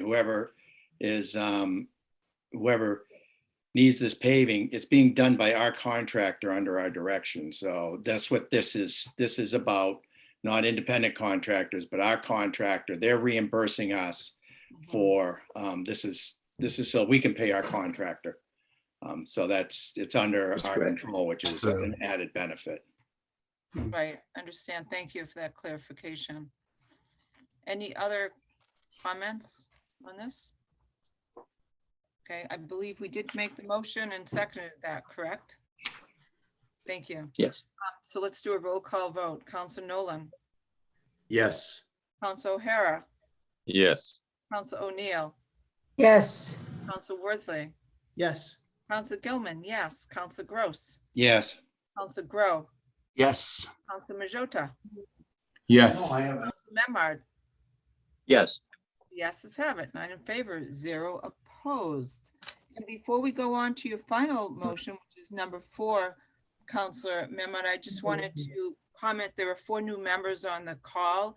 And just to let you know, if you were on it for the public hearing on the zoning, it has been continued for another 2 weeks, and you can watch it tomorrow morning so you understand the reasons why we continued the hearing. So thank you. Councilor Majota, you have your hand raised. Yes, Madam President, I was just informed that Michael Goodwin is actually on the call. Okay. His name is not listed. He is the 508 number. Not sure about the process and procedure here, but I did want to inform you guys that he is on the call. Okay. He was having difficulties getting connected. That's great. So what I'd like to do, without objection, is continue Council Memard's last amendment or last vote, and then we'll go back and we'll bring him back in. So thank you for telling us that. Appreciate it. Okay. Council Memard, your last recommendation. Yes, the fourth and final Budget and Finance Committee recommendation before you tonight was a matter relating to the Chief Administrative Officer, Jill Cahill, requesting acceptance of a Mass Cultural Council grant for fiscal year 2022 in the amount of $12,000. And I'll go ahead and read the motion, and then we can have discussion. Thank you. Budget and Finance Committee voted unanimously to recommend the City Council accept under Mass General Law 4453A a state grant from the Massachusetts Cultural Council in the amount of $12,000 to the Gloucester Cultural Council for the purpose of supporting fiscal year 2022 local cultural projects in the city of Gloucester by the Gloucester Cultural Council. The grant period is from July 1st, 2021 to June 30th, 2022, and there is no required local match, and I so move. Second. This is a motion made by Council Memard, seconded by Council Worthley. Is there a discussion, councilors? Seeing none, roll call vote. Council Nolan, Yes. Council O'Hara, Yes. Council O'Neill, Yes. Council Worthley, Yes. Council Gilman, yes. Council Gross, Yes. Council Grow, Yes. Council Majota, Yes. Council Memard. Yes, Yeses have it. 9 in favor, 0 opposed. Thank you. Counselor. Appreciate it. So now we're going to go back to the recommendation of appointing Michael Goodwin to the Fisheries Commission. So I'll turn control of the meeting back to Councilor Nolan and O&A. Hey, Mike, can you hear us? Could he raise his hand? Because there's two people who have phoned in. Council Majota, do you know the next two, the next three It- digits after 508? Yes, it's the 508-284 number. Last four digits, 4284. Okay. Okay. He's on. Excellent. Mike, how you doing tonight? Good. How are you? Sorry about the connection. Not a problem. We're happy to have you come in. This is great for the city. If you could just tell us a little bit about yourself and why you want to be in the Fisheries Commission, that'd be excellent. Yeah, I'm a 38-year resident of Gloucester, and I've been fishing since I was 12, and I'm very passionate about it. I have 2 current vessels operating out of Gloucester, and I just really want to be involved and help out and, see a future in it. Excellent. Thank you, Mike. Is there any questions or comments from the council? All right, none being heard. Mike, I just want to thank you again for stepping up. You come from a great family, and your work ethic is top notch, and I'm definitely happy to have you. And with that being said, I would like to read the recommendation. On a motion by Councilor O'Hara, seconded by Councilor Majota, the Ordinance Administration Committee voted by roll call, 3 in favor, 0 opposed, to recommend the City Council appoint Michael Goodwin to the Fisheries Commission, term to expire 2/14/25, and I so move. Second. Second. The motion made by Councilor Nolan, seconded by Councilor Worthley. Discussion? Roll call vote. Councilor Nolan, Yes, thank you, Mike. Councilor O'Hara, Yes. Councilor O'Neill, Yes. Councilor Worthley, Yes. Councilor Gilman, yes. Councilor Gross, Yes. Thank you, Mike. Councilor Grow, Yes. Councilor Majota, Yes. Councilor Memard. yes, Yeses have it. 9 in favor, 0 opposed. Thank you so much, Michael. Thank you. Next order of business, Madam Clerk. Next order of business is the Ordinance and Administration Standing Committee report of February 28th. Councilor Nolan. So on the standing committee report, I'm gonna find the right shade. We actually have some work for us to do. So I'm guessing we're gonna go with CC 2022-005, O'Hara, to amend the City Council Rules of Procedure, 2021, Rule Number 2, Oral Communications. With that being said, Councilor O'Hara, I'd like to offer you the floor. Thank you. I brought this forward as this has been a kind of an ongoing problem. Sorry. Point of order. Shouldn't we have the motion read before we go into discussion? I think can, that that's yes. probably a good thing to do. So Councilor Nolan, would you do that? I was just thinking that. So thank you, Councilor. Go ahead. Not a problem. So on a committee recommendation, on a motion by Councilor O'Hara, seconded by Councilor Majota, the Ordinance Administration Committee voted by roll call. 2 in favor, 1 Nolan, opposed, to recommend the City Council amend the City Council Rules of Procedure, 2021, Number 2, Rule 2, Oral Communication, by revising the opening statements as follows. Oral communications. The public should have the opportunity at every regular city council meeting to be heard under oral communications on matters not apparent on the agenda. Oral communications shall allow any resident or non-resident, in red, who has a request or a complaint of any nature relative to the city business to be before the city council. State their problem without debate, and the matter shall be referred to the proper agency through the office of the mayor. The resident or non-resident, in red, must be notified in writing within a 2-week period of disposition of the same by office of the mayor, and a copy shall be forwarded to the city council. Persons speaking under oral communication shall be limited to 3 minutes each and shall submit a copy of their prepared communications to the clerk of committees. The council president shall not allow complaints as to individual performance or character. And I so move. Second. Council Nolan has made the motion and Council O'Hara has seconded it. Is there discussion? And I think Council Nolan would like Council O'Hara to have the first opportunity to discuss it because this was his order. So go ahead, Council O'Hara. Thank you. I bring this forward tonight as this has been a problem over my 6 years as a council and now 7th. At oral communications, we have pleasantly allowed people from knowingly being residents not of Gloucester or visitors to our city to speak before oral communications in the council. Two of notably past retired city councilor Paul McGarry, who is a resident of California, and Mr. Clark, who is a resident, I think, of Texas and Beverly. Mr. Clark is a direct descendant of First Baptist and Clark Cemetery. He spoke numerous times on Clark Cemetery and the maintenance. We've allowed both of them to speak. But last year, we had actually a past classmate of mine, class of 1980, Annette Dion, who attempted to speak on the usage of water in Gloucester.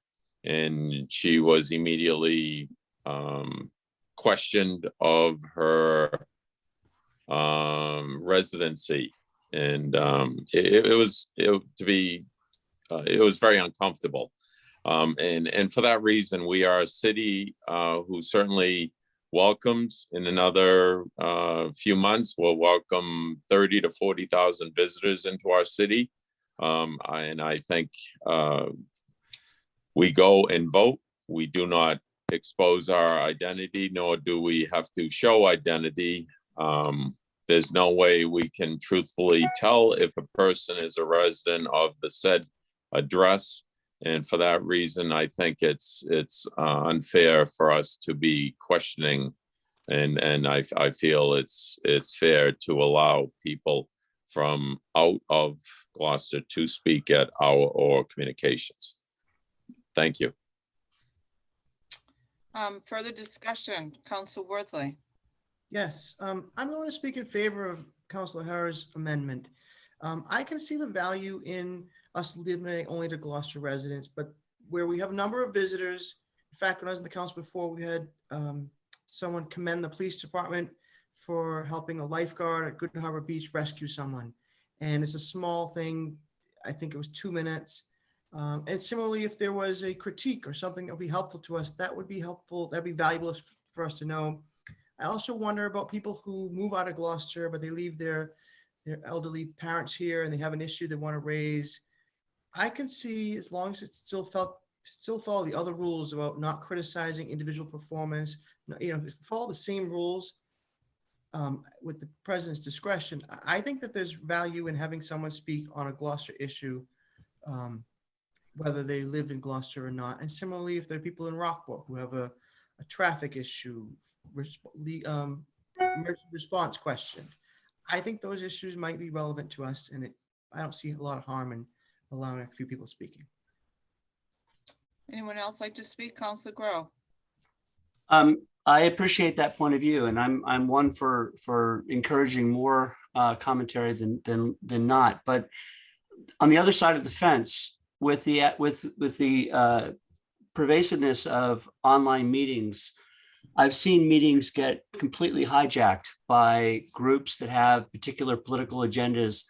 And we witnessed a Board of Health meeting during the mask discussions where nearly everyone who spoke at that meeting was not even remotely related to Gloucester. And I think we can find ourselves, because of the accessibility of being able to phone in and speak, that you run the risk of having situations where organized groups can come in and basically, monopolize a oral communication session. So, I mean, I think that I'm generally in favor of more access to public comment, but I do think that we run the risk of allowing online groups or people who have no connection to Gloucester whatsoever use that as a forum for their own purposes that don't necessarily represent the needs or the issues in our own community. So I can see some concern for that. Any other councilors like to speak? Councilor Gross.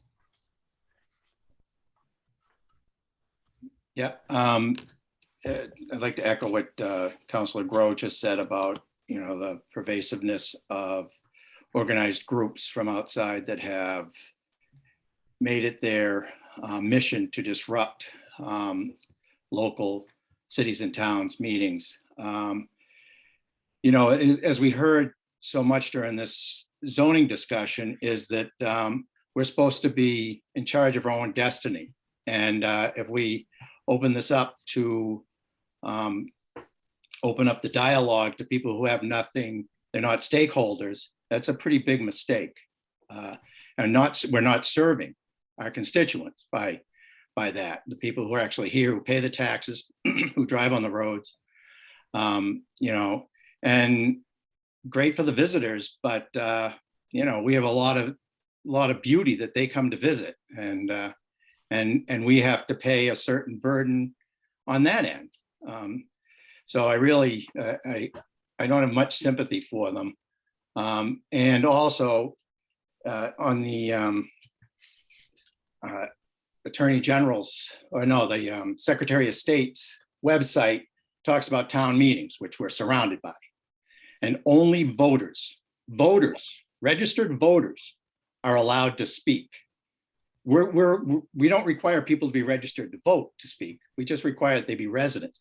And it does say that the moderator can make exceptions, just like with us. The president can make an exception. So I don't think that we're handicapping people who have a good legitimate reason to speak with us. I just don't think that we should really have our values and situations debated by people who don't live here. Thank you. Councilor Nolan, you had your hand up. Councilor Gross has just said everything so eloquently that I was going to speak on, and thank him for the input. In the same boat with Tony on this one. Thank you. Councilor O'Neill. Yes, I am in favor of this. I believe we have a sewer connection with the town of Essex, right? They should be able to speak. We have a lot of summer residents that come here, a lot of summer residents that should be able to speak. And that's where I stand. I believe that people from Rockport have to come through Gloucester to get there. So they have reason to have concerns over whatever it may be. And I'm in favor of this. Thank you. Councilor, just to respond, we would let summer residents speak because they are residents. They're typically either renting or they have a home that they own. So that would, we would not, I don't remember historically ever not allowing a summer resident to speak. Counselor Grow, you're going to speak a second time. Does anyone else Yeah. want to speak before Counselor Grow does? Counselor Memard and then Counselor Grow. Go ahead. I understand where Councilor O'Hara is coming from, and I respect that openness. But as Councilor Gross has said, we need to control our process and our council meetings, which I think there is a significant amount of discretion that we have in terms of whom we allow to speak or not. I am particularly concerned that a lot of our property owners are not voters in many of our wards. They have a summer home, they pay real estate taxes, but they are not enrolled to vote in the community. And it would seem to me that they have a reasonable and appropriate stake that would allow them to speak and participate in our process, which I think is what Councillor Gilman has just referred to at her discretion, or at the discretion of the council president. Thank you. Anyone else that has not spoken before I go to people for a second round? Counselor Grow. Well, I just want to make it very clear that I would never, ever limit commentary to voters or taxpayers only. Every resident in the city has a right to representation on this council. And I fully respect the opinions here. I would suggest, if I could, that maybe we amend the motion to read non-residents at the discretion of the chair, and just include that as the language, because then we have a little bit more clarity that non-residents can come, they can present their issues at the discretion of the chair, and that sort of opens up the window with a little bit of guidance that says you may or may not be able to speak, but we're going to give you the option. We have the option of hearing you. So I would move that we change non-resident, after that, in parentheses, at the discretion of the chair, in both places that it appears, or maybe just in the first instance, and amend that so that it reads that way, and then we can move on with that. Seconded. So we have amendment by Counselor Grow and seconded by Counselor Worthley. Is there a discussion on the amendment? I think that's, if I may, Counselor Gross. I think that's just opening up. I'm not going to support it. I also didn't want to, there was in no way was I talking about Gloucester restricting to voters. I was saying that the towns around us, Essex, Rockport, Manchester, Hamilton, every town around us restricts their discussion in their town meetings to voters. Gloucester does not. And residents, summer residents who are taxpayers who own property here have every single right that is afforded to every other tax-paying resident. It is not restricted to them. To Tracy's point there, whereas summer residents, they're fully vested, they're full stakeholders in our community and have every reason to be able to speak. Madam Chair, on the motion, the amendment. Counselor Worthy on the amendment. Thank you. Just a point of clarification, Councilor Grow, as I understand it, you're saying with this amendment that someone who is not a resident of Gloucester raises an issue, and if it seemed relevant at the discretion of the chairperson would allow that conversation where it might, the example, if we're talking about a group of people from out of town hijacking a meeting, the chair could say, point of order, that's not appropriate. But in the case where a visitor wants to thank a lifeguard for rescuing their child on the beach, that is something that, Basically, yes. I mean, I think that Councillor O'Neill has raised the issue of local, Rockport and Essex. I understand that. And I think that if I were a Rockport or a Essex resident and I was being affected by decisions that were made in Gloucester, that I might want to come and speak at that point. And I think those are relevant. When people call up from, Concord, New Hampshire and want to talk to me about the mask mandates, I'm less interested. So I think that the chair has to have the discretion to allow it, and if necessary, bring it forward. And if it appears that it's not going forward the way that it should, then the chair should have the discretion to cut it off. I'll be supporting your amendment. Any other comments on the amendment? Councilor Nolan. You are muted. No, I'm not. So on the amendment, I believe that a resident is a resident. So you live in Gloucester, you're able to get a resident sticker. You could have a home address in Schenectady, New York. You own property in Gloucester, you can still get a resident sticker. That's a resident. Listening to people in Essex on sewer is the only tie they have with us that would be binding. They're customers of the city of Gloucester, and that's through their own situation where they were unable to obtain DPE statuses for septic, and we allowed them to join us, the same as Long Beach and Rockport. We would never be allowed to speak at any of these town meetings. I really don't want to hear about their issues in their town, let alone listen to them complain about our town. So residence to me is resident. If you qualify for a resident sticker, then you're a resident. It's not about being a voter. It's not about being an owner or a renter. It's a resident. And again, if someone wants to call in and give a compliment, that's one thing, but I believe it's up to the will of the president and any other council member to fight that to happen. But I'm happy with the way that we run our oral communications at this point, and I really don't see any interest in changing that. Okay, I'll withdraw my motion. Without objection, can Council Grow withdraw his motion? You can object, John. Okay, we'll go for it. That's fine. If I could just on that one last time. I understand completely what you're saying, Councilor Nolan, but it's not just the Essex Gloucester sewer line. We share Dogtown with Rockport. We share Watershed with Rockport. We share Essex, the river we share with Essex.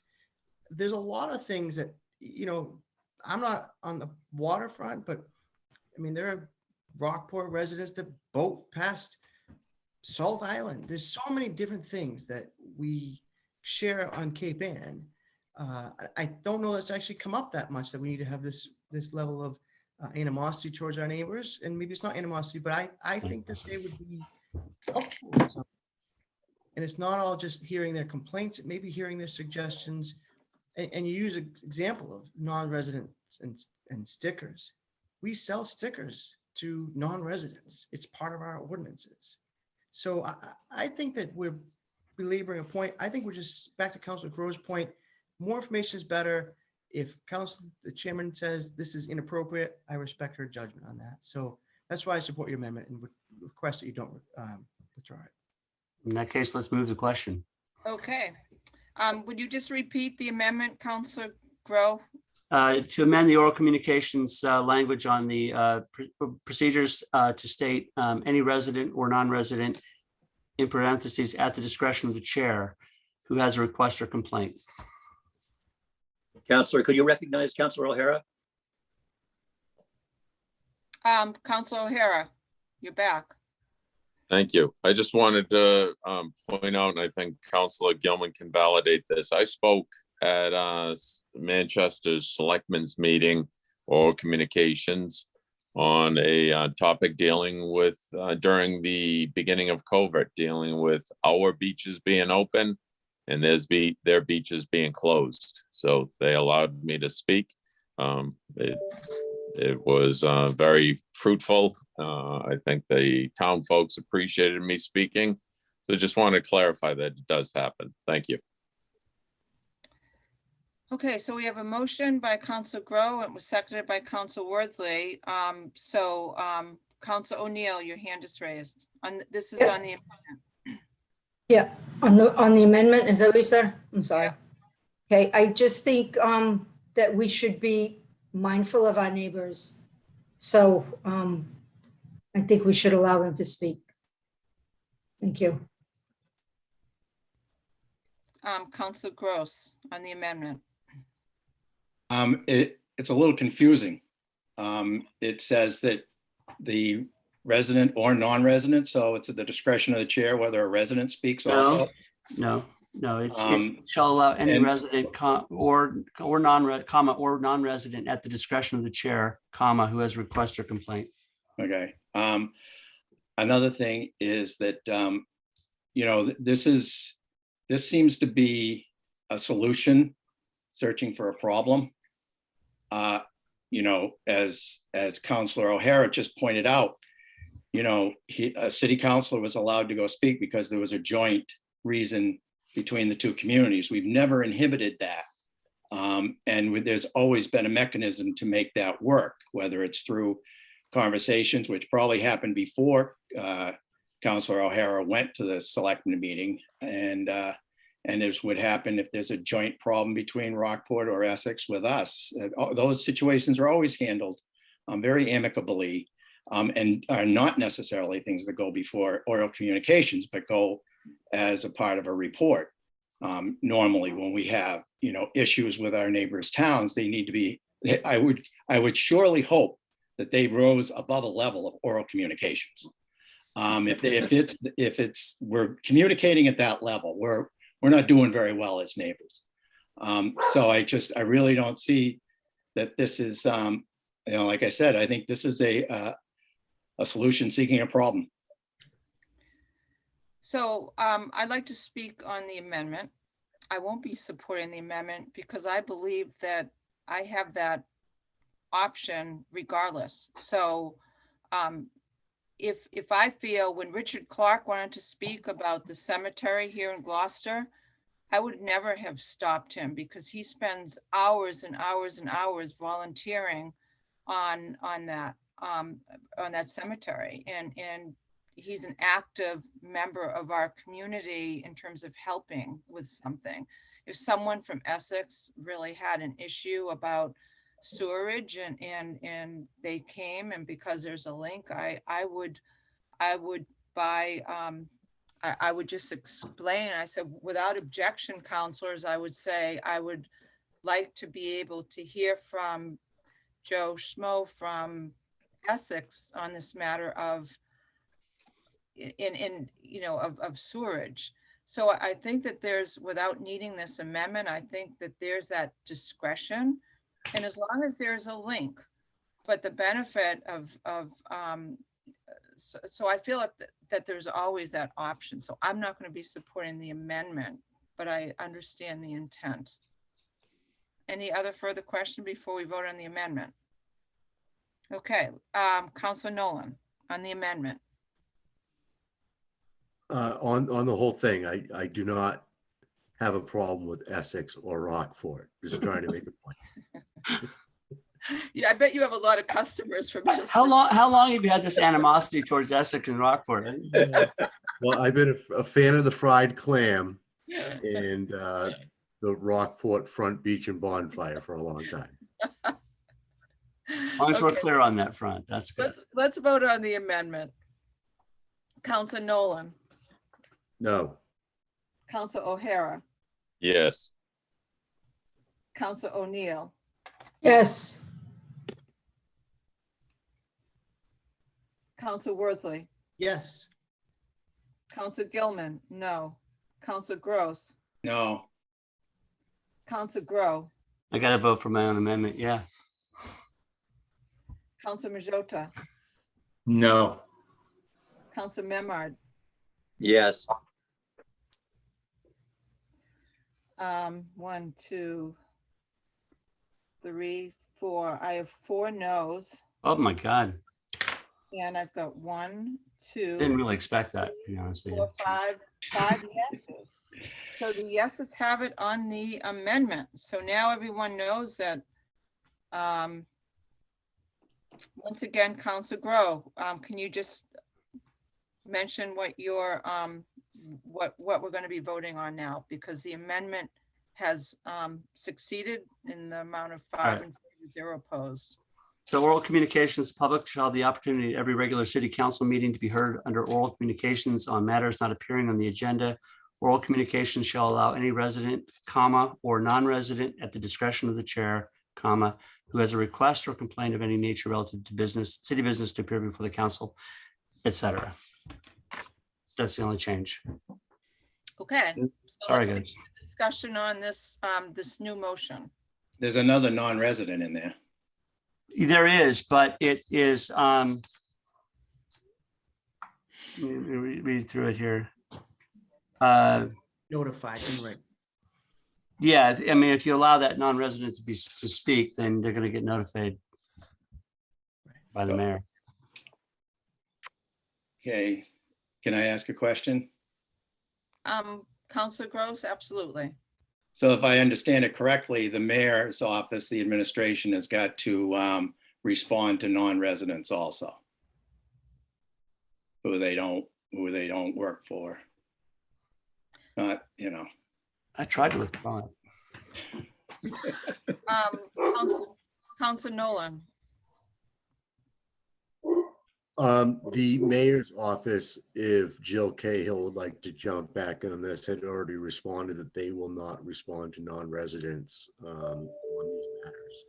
So if our CAO would like to chime in, I believe that was what was mentioned at the Ordinance Administration Committee meeting on this matter. Yeah, Madam President, this, the mayor was sensitive to this. This is not, as you know, transparency is important to him. Collaboration is important to him. But the amount of work facing the mayor's office on a daily basis is tremendous, as I'm learning very quickly in these last 3 months. So the request based on your rules for us to have to respond to every non-resident seems a bit arduous, at the very least. Thank you. So I guess we can do a, we could do an amendment to remove that second one if we wanted to. I'm really sorry, everybody. I really am. Councilor Majota has his hand raised. Go ahead, Councilor. Yes. So after hearing everyone talk, I've been quiet on the subject until now. Obviously not a fan of Essex. I work in the town. Fan of Rockport. I buy my meat there. But opening up the doors to our neighbors, and then how far does it go? Do we have people from Salem talking, Beverly talking about these potential zoning amendments, or anything talking about Gloucester? If we wanted to talk in their town meeting, we wouldn't be able to. So I just would like to sort of keep it, with the residents, like Councilor Nolan said. So you're not going to approve this. So we're not, Councilor Grow, we're not going to address the second thing that you mentioned, the second. Well, I'm trying to think of a way to get out of this so that I'm not, I've already messed up here. So I'm going to try to mess up some more. It's a good lesson in Robert's rules here. So it is indeed. The resident, we could just remove the non-resident out of that section, and then it would be restricted to the resident must be notified in writing within 2-week period. Then no mention of non-resident means no requirement by the mayor to make a reply. Councilor Gilman. So is there a second amendment therefore to? Sean wants to ask a question. Yeah, I think so. Oh, go ahead, Councilor Nolan. To be honest, if we vote up or down the recommendation, that would be the easiest way of doing it, because it's keeping everything the same. We can't promise that the mayor is going to answer questions if they're saying not. Oral communications are communications that are to the mayor's office, witnessed by us. So we can't make them answer a question that they don't feel responsible to make. We can ask it. We can vote up or down the recommendation without amendments, and then move on to our next recommendation on the agenda. So I think that by Robert's rules, by withdrawing the amendment from, well, we can't withdraw it because it's already been voted on, but if we vote up or down the actual recommendation, that will remove the all of it. PC 22005. Okay, In that case, I move the question. so we're moving it with the amendment included. And we have a second. So I will speak to this new amendment. I am not going to support this for a couple of reasons, because I feel that as I don't think we need the wording, and if there was a connection to the city that the person had, I would request to the council that we allow the person to speak, just like we did with Mr. Clark. If Mr. McGarry, who's the former president of the city council, was calling in from California, and he had something to say from his history here, I would recommend to all of you that we accept, I'd ask without objection of our policy on residents. I would like your support in allowing Mr. McGarry to speak. And I think you could overrule me on anything if you didn't like what I was saying. And the other reason that I feel very strongly about this is that I've been on some of those calls where special interest groups have just raided one of our meetings, and they have no connection to our city. They are all over New England, over the whole United States. And I just don't, with all the business that we have, counselors, in front of us, long meetings, long public hearings, 5.5-hour meeting at P&D, that's not related to what we're talking about here in terms of oral communications. But I just think that we're making too much of this requirement. And I think we can still accomplish what Councilor O'Hara wishes to accomplish without changing any of the words. So I won't be supporting this. Is there anyone else that would like to discuss this? Councilor Memard, go ahead. I would just go back to what Councilor Gross said earlier, that we seem to be creating a solution for a problem that hasn't really raised its head for us. And I respect the discussion, the conversation. That I don't think it honestly really matters one way or the other at this point. I would suggest that we go back to our existing operating modus operandi. Thank you. Any other discussion? Councilor Gross. I just would like to clarify about, past Council President McGarry, who now lives in California. I would not say it would be appropriate for him to say, call in and weigh in on the zoning issues right now. That would not be an appropriate, use of oral communications because he no longer is a resident. And I think that, now we're taking up resident comments on this stuff. So I think, where there's specific situations, if he calls up with, a historical, perspective that's helpful to us, then that's a whole nother matter. But if he's calling in to speak, in favor or against a particular matter that's before us, I don't think that's appropriate. That's all. I just wanted that clarification. Thank you. Anyone else that would like to speak? Councilor Grow, you want to speak? I just want to apologize for the 25 minutes you'll never get back in your lives for this. Go ahead and vote.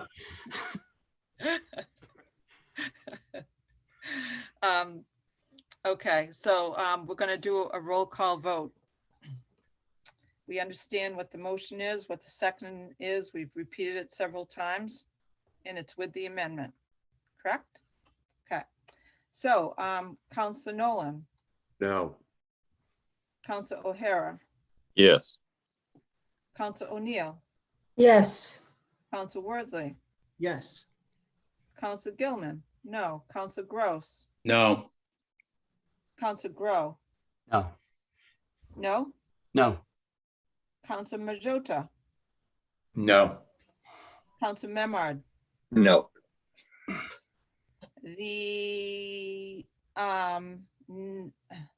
So we have to mention this affirmatively. 3 yeses, 6 noes. The motion fails. Next order of business, Madam Clerk. We're still under committee reports with Councilor Nolan. Oh, thank you. O&A. Council-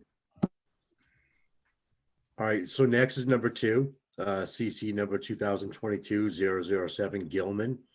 Amend the City Council Rules of Procedure 2021, Rule number 1, meetings. Rule number 2, oral communications. Rule number 3, agenda procedure. Rule number 4, public hearings. Rule number 8, committees. Rule number 11, vacancies in positions of city clerk and city auditor. Rule number 12, special permits, and rule number 17, civility resolution. So we have a bunch to read on these situations. So I think, do we want to do this rule one by one, or do we want to read the entire motion of 1 through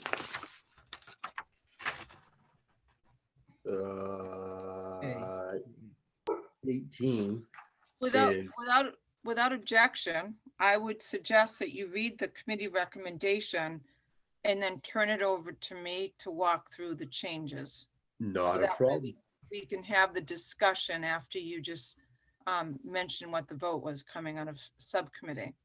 Excellent. Okay. So the committee recommendation on a motion by Councilor Nolan, seconded by Councilor Majota, the Ordinance Administration Committee voted by roll call, 2 in favor, 1 opposed, O'Hara, to recommend the City Council amend the City Council Rules of Procedure 2021 as follows. And I will turn this over to Councilor President Gilman. Thank you. So if we could have my, Joanne, if you wouldn't mind sharing the screen.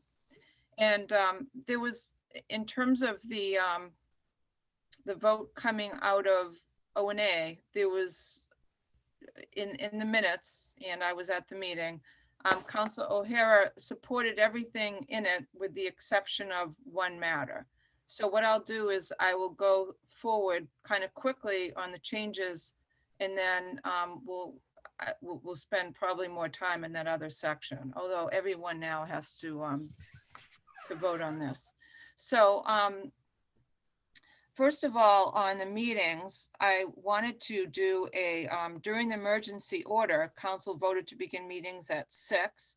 Meetings will return to 7 when our regularly scheduled city meetings, city council meetings return to in person. And my suggestion there was to sunset that, to revert back to 7 when the city council meetings return in person on or before July 15th, 2022. And new counselors, by sunsetting, it means that we don't have to come back and revote it. It just ends at that moment where we go live. So that was my first suggestion. I guess we could vote. There are 16 things to vote. Do you want to just handle that right now? Because it's probably a pretty easy one. Councilor Nolan, let's see, is there an objection to taking each one of these individually and just, we can whip through it if No. actually really quick. No objection? Okay. Just for clarification, you're just going to read the changes that are being proposed. We're not going to vote on each and every change, are we? Well, okay, to simplify it, so we don't have to do a roll call 16 times, I'm happy to just read the changes, and then I can ask if anybody would like to remove one of them, and so we can review the easy ones and approve them. So that's, I like that. So I'm gonna move on that. So let's keep looking at the changes. So we'll be almost doing this like a consent agenda where we can remove something that we feel is going to be controversial. So if you could scroll down, that would be great. So the next change, the next suggested amendments to the rules of procedure was item number F. If a counselor has a capability to be on video, the counselor, we currently say must continue to be on the video. And I was suggesting that we delete must and say should. And the reason why is that I attended a webinar with MMA and the attorneys on hybrid technology about 2 months ago.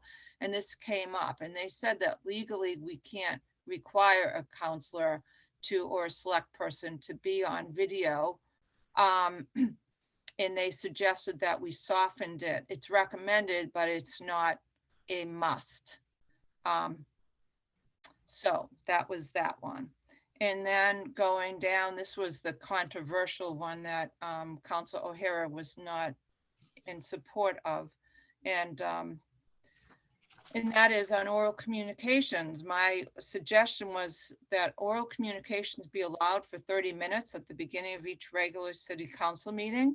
Members of the public who are unable to speak during the 30-minute time allocation will be given the opportunity to speak later in the meeting under agenda item 9. And if you look down on agenda number 9, it used to be unfinished business, which is really not something that we should have anyway, because it's an open meeting law violation. So, so what we should do, I was suggesting, is that we continue the oral communication. And the reason for this is that there are times when we have like 4 public hearings and public hearings coming up. For example, I would have thought that if, you know, with the zoning ones coming up, we could have 50 to 70 people speaking in a public hearing. And if we have another 15 or 20 speaking at the beginning of the meeting, by the time we get to our main order of legislative business, we are just not going to have the momentum anymore to really think hard on what these decisions are. And I thought it would be a win-win, because we're not telling people we don't want to hear them. We're just asking them. So we would allow 10 speakers at the beginning, an oral communication, and then we would just ask that they continue later on in the meeting. And this isn't anticipating that, realizing that hybrid meetings are going to create a lot more involvement with the public, which I personally think is terrific. But I do think that we need to spend adequate time on our main agendas and the things that are in front of us. So that was my reason. And if you look at some of my comments, also typically we have city staff sitting to answer questions that come up at public hearings. A lot of our staff members have been working since 7 in the morning, and continuing the time allotment for public comments until later in the agenda is respectful to city staff. My example that I gave at O&A was that recently Ed Conley was here until 9:15, and he was on the call at 6. There was one question that we had to ask him on Farrington Ave in terms of traffic violations. And so for 3.5 hours, he sat on the call, of which an hour was public comments that night. And I'm just trying to be respectful. If you would move up, that would be great. This was another suggestion. Residents speaking on the same topic at consecutive meetings under oral communications will not receive additional dispositions from the office of the mayor. And my narrative was, City Council still hears the repeat comments, and these comments are captured in the meeting minutes. This suggested amendment only seeks to minimize the work of administration of sending repeat responses with the same content. And councilors, that this one was just trying to be sympathetic to the work that the mayor's office has. Sometimes people come and speak on the same thing for 5 or 6 weeks in a row. And we hear them, we understand, we're listening, it's in the minutes. And I didn't know if sending out another letter that says basically the same thing was necessary, but that's something that you can all decide. It's not near and dear to me. It was just a suggestion from a workload. Item B is simple. Standing committee reports should say electronically mailed, because, so I was suggesting that we add electronically mailed and eliminate delivered, because we no longer are delivering. We electronically mail the reports. Same with item C, the city clerk shall arrange electronic delivery of so we're adding electronic in front of it. Continuing on, the public hearings. This was just an add-on to this item here. During Zoom meetings, applicants are asked to share their screens during the presentation. In addition, their screen share presentation shall be submitted no later than 48 hours before the meeting at which they're to be presented unless specific permission is received from the council president. And that's just been a protocol that we've had with Zoom meetings, because if the applicant has trouble screen sharing, the clerk's office has it in their hands as a backup. And that's been helpful on several occasions. If you could just scroll up, I'm getting there. Okay, under committees, under Part B, when a member of a standing committee is absent, the committee chair should appoint another counselor as an alternative member of said committee with voting authority. And I am suggesting that we amend that by adding the standing committee chair should refer to the designated list of alternates in the order that they are listed for his or her standing committee. And that's something that we've always practiced since I've been on the council. This is my 7th year. We've always done it that way. And it was just not written in the rules of procedure. So I was suggesting that we use that. And then if you continue, the rest here gets pretty easy. In rule number 11, just changing the terms from personnel to human resources, wherever it falls in that section. That's how they refer to themselves, and that's the proper term in 2022. And then I suggested that we delete monster.com and Boston Works and update that by saying inserting in other current recruiting mediums, for example, Indeed.com. When I was helping with recruitment, I forget what position it was. Oh, I know, I think it was for the clerk of committees. Joanne and I were working with HR, and Indeed was one of the mediums. So I just wanted to be current. And then as we scroll down,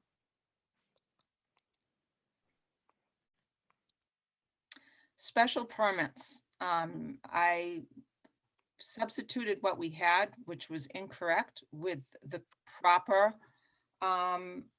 comments, and that is I want to add all special council permits require the city council to deliberate on the requisite criteria for the Gloucester zoning ordinance being requested. Then I wanted to add delete during discussion of, and just begin with for special permits, and deleting councils are required to give testimony and the reasons for voting based upon the judging criteria of section 1.8.3 of the zoning ordinance.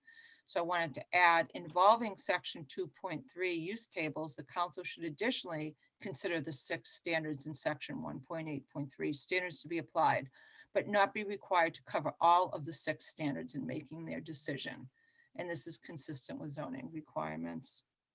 Proofread by Bill Sanborn. Civility resolution. This is just adding, we've only, up until a year ago, we only had the civility resolution. So I was adding a city council code of conduct resolution review and approval will be placed on a city council meeting agenda during the month of January of each new term of office. So adding that.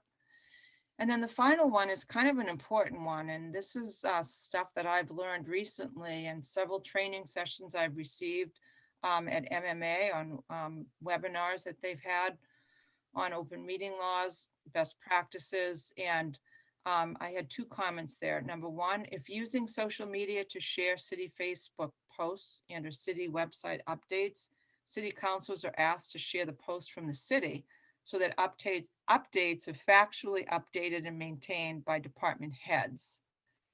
If you try to put it in your own words and then something changes with that particular department that initiated, then maybe you're gone for a day and you haven't updated that now the emergency parking order is over. And so there's a benefit of just sharing the exact post from the city department post. And then the second one is extraordinarily important because it has open meeting law implications, and that is social media posts that are appropriate and compliant with open meeting law includes distribution of meeting agendas, scheduling information or other procedural information, or the distribution of reports or documents that may be discussed at a meeting, provided that no opinion of a member is expressed, are excluded from the definition of deliberation under the open meeting law. And that is from the AG's office, and I felt that that was really important. Because the thing that we don't want to do is we don't want to all start commenting on things that are in front of us on social media, because then we are deliberating with each other out of open session, and it could be viewed as serial communications, and it's just not what we should be doing. So that was taken right out of the AG's book from the AG, from the Attorney General. So I guess I will ask if there are any of these that the council will like to discuss. And if so, we can remove them and then approve the balance of it, and then go in and then dig into those. Because I'm trying to do this in less than 25 minutes so I can beat Councilor Grow in getting through my motion. Wait a minute. No. So should we leave this up to look at? Okay, so we're looking at each other now. Good. So Councilor Nolan, do you want to lead this since it's my motion, since it's my order, or do you want me to lead the conversation, whichever you're comfortable with? I think you're doing a fine job, and I do believe that the first person that I saw their hand up was Council Worthley. If you want to start with him and move on. Okay. That'd be All awesome. right, great. So I think our question is, who would like to remove things, and then we can go and approve the rest, and then go back and do the other ones piecemeal. So Council Worthy, is there one that you'd like to remove? Yes, Madam Chair. First, overall, I'm very happy that you're putting this kind of thought into it, and you should be taking this very seriously like you are.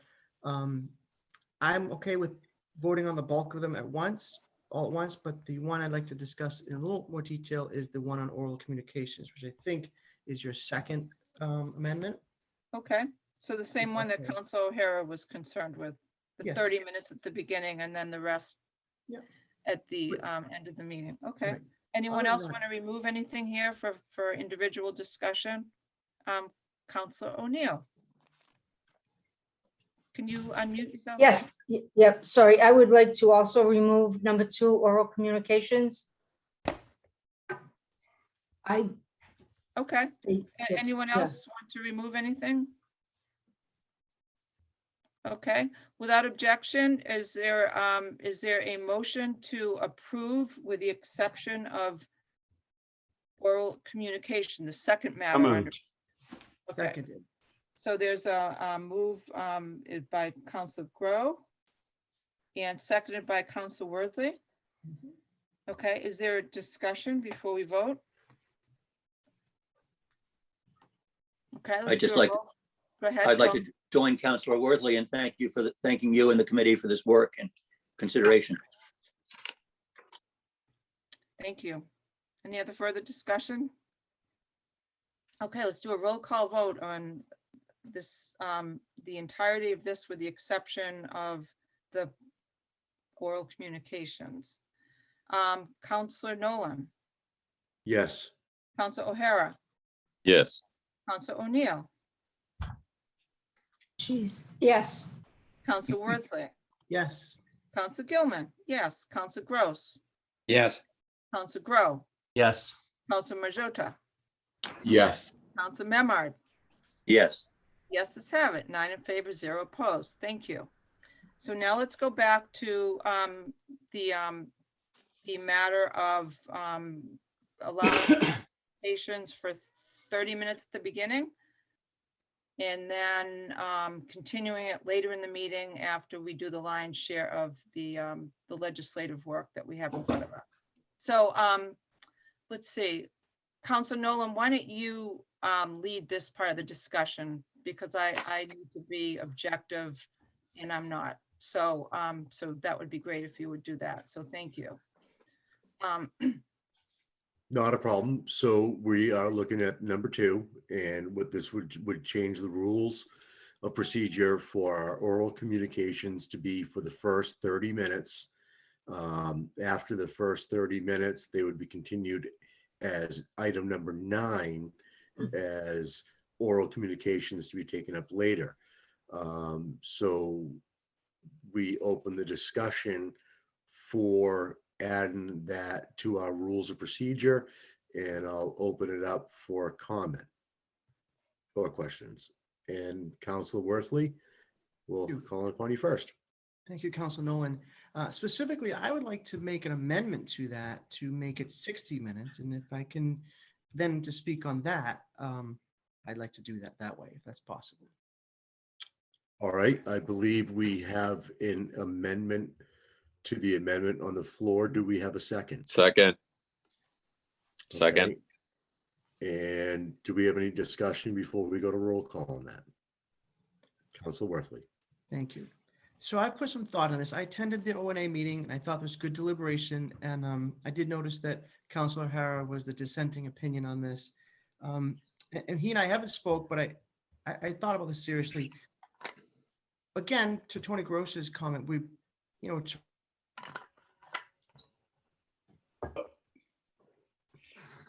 Can't hear you, Jeff. Jeff, your Bluetooth is not working, Jeff. It's a sign from God, Jeff. Hello, can you hear me now? Yes. I can't explain it because I see you and I'm talking. But let me just start over. Jeff, it's an interesting experience to have you talking but not being able to hear you. Still in the words, right? So I attended the ONA meeting. I noticed that Councilor O'Hara was the only dissenting opinion. He and I haven't spoken about this yet. I'd like to at some point, but this kind of speaks to Councilor Gross's thought is, what problem are we really trying to solve here? How often does oral communications really go beyond 30 minutes? In my understanding, there was one a few years ago on the shooting range that went apparently 2.5 hours, I heard. I wasn't on the council, thankfully, at that point. But I don't know this is such a problem that if there's 1 or 2 or 3 more speakers and it's 33 minutes or 36 minutes or 39 minutes, so be it. And when I think about, first, I do respect city staff time. I think that's critical that we are honoring their time. But any hearing we have could go longer. So that's kind of the expectation. If I'm an applicant, I'm paying for an attorney, I have to take that gamble. The meeting is a short one or a long one. I can't control that as an applicant. But to have people who show up at oral communications have to wait till item 9 on the agenda, which could be 3 hours later. I don't know if that's fair. And I think if we are thoughtful about how we manage oral communications, it'd be great if people could see who else is in attendance. So they might say, okay, those people are going to speak on my issue, for example. I know that's not what we're talking about right now. But I think if we have it 60 minutes, we probably won't run into that problem ever, that it goes beyond 60 minutes. But I like to give people the chance to speak. It is probably the most natural way to approach the council and address issues. And that's why I'd be supporting changing this amendment to 60 minutes instead of 30. Thank you. Thank you, Councilor Worthley. Is there any other questions or comments from the council? Councilor Nolan. Councilor O'Hara. Thank you. I'd like to just mimic what Councilor Worthley said. I respect everyone's time, including the city staff. But our loyalty as city councilors, we're elected by the people. We're here to represent the people. You know, and I know that some constituents who have come before oral communications, particularly in the live format at City Hall, they've come to me. They're not comfortable speaking in public. They have to get up the intestinal fortitude to take a stand, to stand up for themselves, to stand up for what they're speaking for at that particular moment.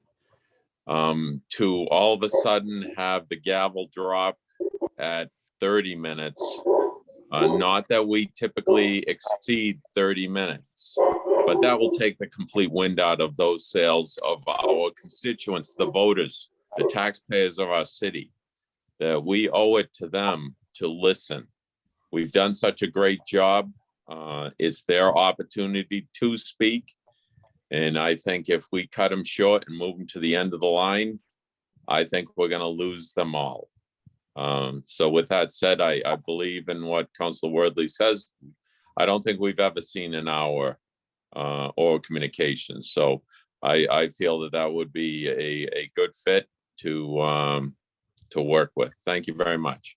Thank you, Councilor O'Hara. We'll move on to O'Neill, Memhard, Grow, and then Gilman. Okay, I'll try to be brief. I was first going to vote no against the 30 minutes because I believe our first obligation is to our constituents. What Jeff and Jamie said, if you cut them off at 30 minutes, we're going to lose people and people are going to become disinterested and upset, you know? So anyway, I will be supporting the 60 minutes if that is changed to that. I think that's a good compromise. And I definitely appreciate city staff being on these calls very, very much. So thank you. Excellent. Thank you, Councilor O'Neill. Councilor Memhard.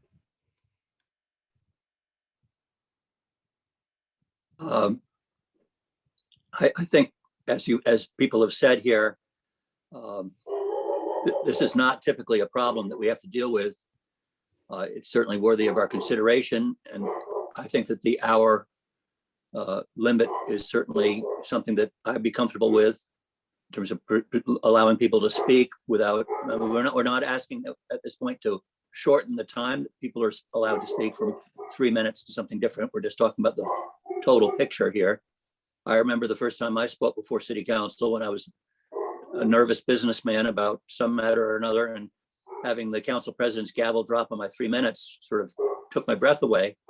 I hadn't finished speaking, but I do think that the idea of a 60-minute limit will allow us an orderly conduct of our business, and the staff and the people who are presenting or who are there for a public hearing, that we aren't delaying it too much. And I hope people use public comment. I'd like to remind them that they're always able to submit written comment separately from speaking. Speaking before us is the most direct and powerful, obviously. But as we've seen in this zoning matter currently before us, people are pretty articulate and reaching out in written form using email or phone calls or other media. They don't need to come before us to speak. We hear them and we can respond to them appropriately in other ways as well. But I would support the amendment to change it to a limit of an hour up front. And then if there's overflow beyond that, they can go to the item number 9. Excellent. Thank you, Councilor Memhard. Councilor Grow. I was a little ambivalent about this to begin with, but I do understand, again, getting back to the issue of digital communication and the fact that people can call in and you don't have to leave your house to come and speak any longer. While I respect the idea that our obligation is to constituents, that's not just the people who show up to speak at oral communications. Constituents are coming with applications, with public hearings. We've got staff time. We put staff through a lot when they come before the council, and to have the chief of police sit on a call for 3 hours, I think we always try to make accommodations when staff are involved, if we can, to move them into a position that they aren't being held unnecessarily. But I do think there are situations where you can again have oral communications be used as essentially you get bottled into a lot of repetitive comments that are made that maybe because they're not on the agenda, but that they're being made anyway as an alternative point. We have email, we have letters, we have phone calls. I think 30 minutes is generous at the beginning, as long as there is plenty of time at the following. I'll sit all night and listen to communications from people if they want to make those oral communications. But I do think that our first obligation as councilors is to get the city's business done at these meetings. And that's the primary responsibility. We're there for public hearings. We're there for the committee reports. We're there for dealing with the issues that are on the agenda. And, half an hour before and plenty of time at the end, I think is sufficient to give accommodation to people who want to speak on issues that aren't on the agenda. So I'm not going to support the 60. I'm going to support the 30. Excellent. Thank you, Councilor Grow. Councilor Gilman, do you mind if we follow through a suit and hold you to the end and move on with It's Councilor Gross? appropriate that I wait till the end, so thank you. So to Councilor Gross? Yeah, thank you. I sort of am of a like mind with Jeff that this, while it was intriguing when it was introduced, where there's been some heavy lifting going on, so there's been an awful lot of public input recently, but I guess that's sort of our job. And whenever I whine about it here, my wife just says to me, "Hey, you knew what you signed up for." So we do need to listen to our constituents. And I think if we get efficient with our timing, where we've set up a new where we have a timekeeper at each meeting that rotates through, and if we hold ourselves to that, where there's 3 minutes, and we don't let people go on and on and on who have 4 pages, tell them they can stop them after 3 minutes and say submit your 4 pages. 30 minutes, you get 9 people at 3 minutes. 60 minutes, you get 18 people, because you got to have time, to bring them in and let them out. Most meetings you don't have, that many.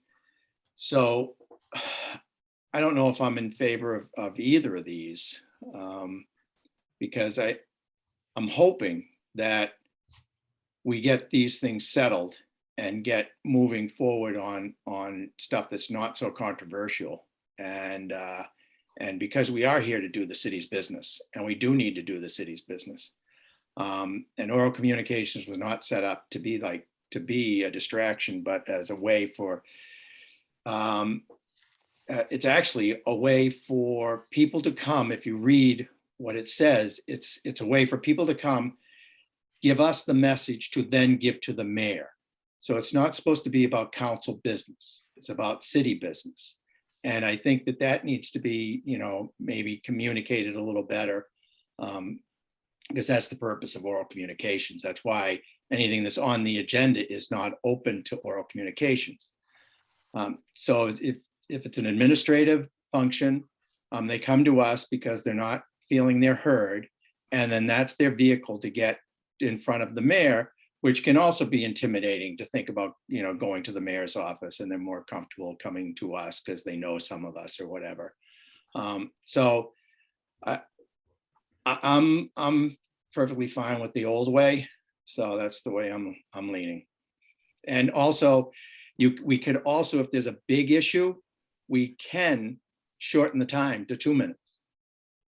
That is something that we could put that in if we needed to, or after it's gone on for an hour, say, all right, from here on out, it's 2 minutes. We can make those rule changes. We're allowed to do that. We just have to vote on it. So thanks. Excellent. Thank you, Councilor Gross.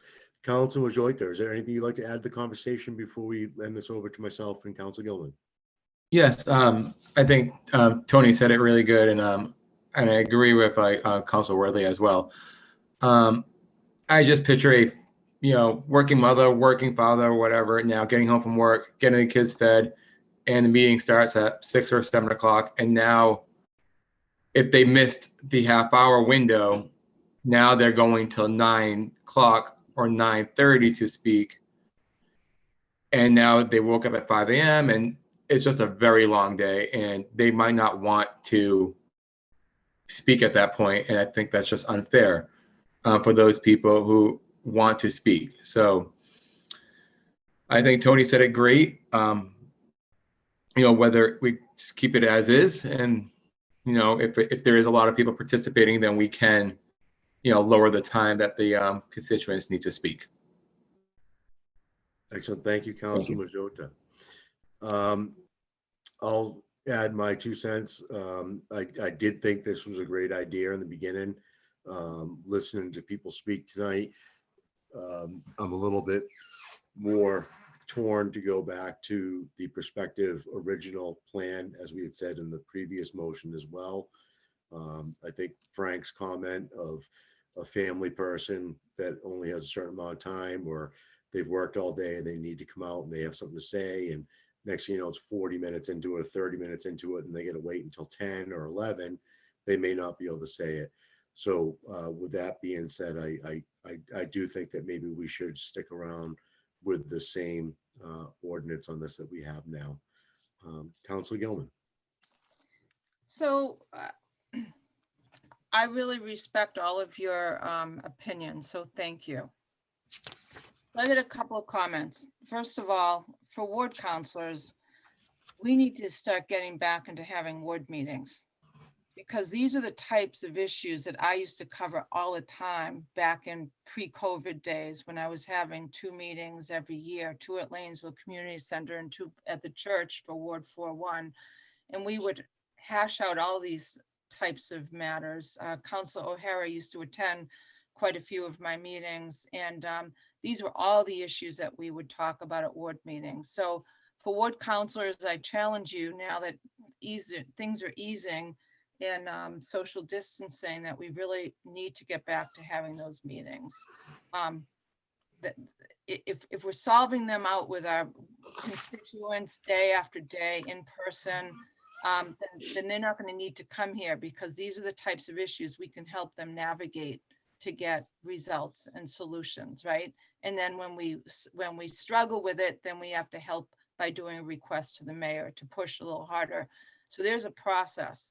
So I just wanted to say that. So so I would be comfortable, and let me just ask a hypothetical question. No, I'm not supposed to ask, because we're discussing this, but I would assume that if we have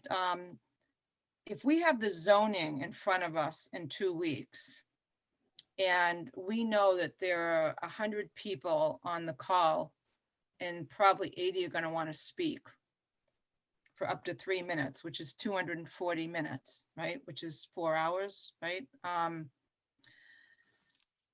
And for some reason, the MBTA issue isn't on the table yet, or something else that we're talking about. And so we start the meeting and we ask for oral communications, and we see 25 hands. Okay. I guess there's always an opportunity for me to say, counselors, without objection, I suggest that we limit the speakers to 1 hour, and we have 25 with their hands up, and continue the rest after the public hearing. That probably wouldn't be a bad thing to do, and we might be able to negotiate that into the conversation. So that would solve one of my biggest issues right now, and that is being able to get to the core business, and not getting there. I mean, there was one meeting where we didn't get to the discussion of a really important issue until 11 o'clock at night, and that was espressos. And it's just not good when you're trying to discuss with counselors really important issues, and all of a sudden everybody's tired and exhausted, and you don't spend enough time in the business that you need to be doing to make the right decisions, right? So I'm just sympathetic about being spent and tired before we get to the business that are just really dealing with requisite criteria. So I guess, I would support the amendment of 1 hour. I would be comfortable with that. But so I guess I would support the amendment. But I will support, obviously, the will of the committee, because I think there's a ways around this that we could get there if we had to, just by Robert's rules and using our rules of procedure. So anyway. So am I taking over now that I've spoken? Do you want to read the motion for the amendment for 1 hour, or would you like me to read that? I think you should read it. Okay. So on number 2, I think Jason has his hand up though, Counselor. Jason, I'm sorry, go ahead. Well, I was just going to say that the same argument that could be made for the 60-minute is equally made for the 30-minute. We can always extend the oral communications at the will of the council and permission of the chair. If there are a couple extra people that want to speak, I don't think there's any reason why the council can't accommodate that at the time. I just think that it gives us a clear cutoff that allows us the opportunity to get on with the business of the committee, of the council and the city, and you know, we can make those adjustments. But I do kind of like the idea of having a 30-minute limit. And I think if you make it an hour, then there's no point in having a limit.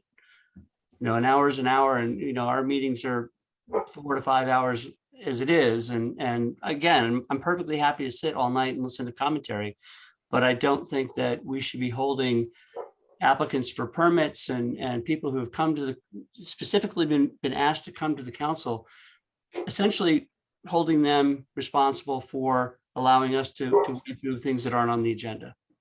And I think that we just drawing a very thin line in the sand and offering the opportunity at the end of the meeting, that's a pretty nice compromise, I think.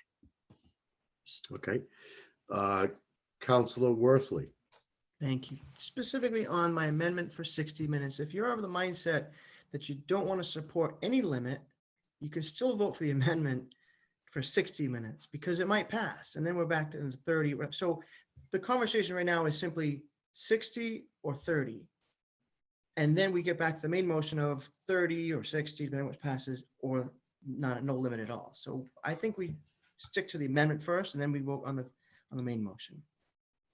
Councilor O'Neill, you had your hand up. Yeah. Sorry, I just lost my train of thought. That's my fault. Give me a second here. Train station talks tomorrow night. I know. All right. I definitely respect everyone's time. So honestly, I forget what I was going to say. We can move on to Councilor Memhard and come back to you. Yeah, that'd be good. Thank you. Councilor Memhard. The one thought that is clear in my mind is that we need to respect not just our constituents and voters, but also the people that we've invited to present or to hear from. And I'm mindful of a city council meeting within the last year and a half, when we were expecting it was an important update from Karen Carroll, our Director of Public Health. And, you know, after an hour and a half of public comment, we had to send her away and reschedule her for 2 weeks from then. And that seemed to be an inappropriate priority and use of our time, our opportunity to hear from her.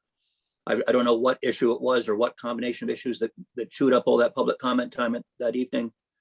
But I just think it's important that we maintain the chair's discretion to prioritize how we manage our time together with the public and with the business we have before us.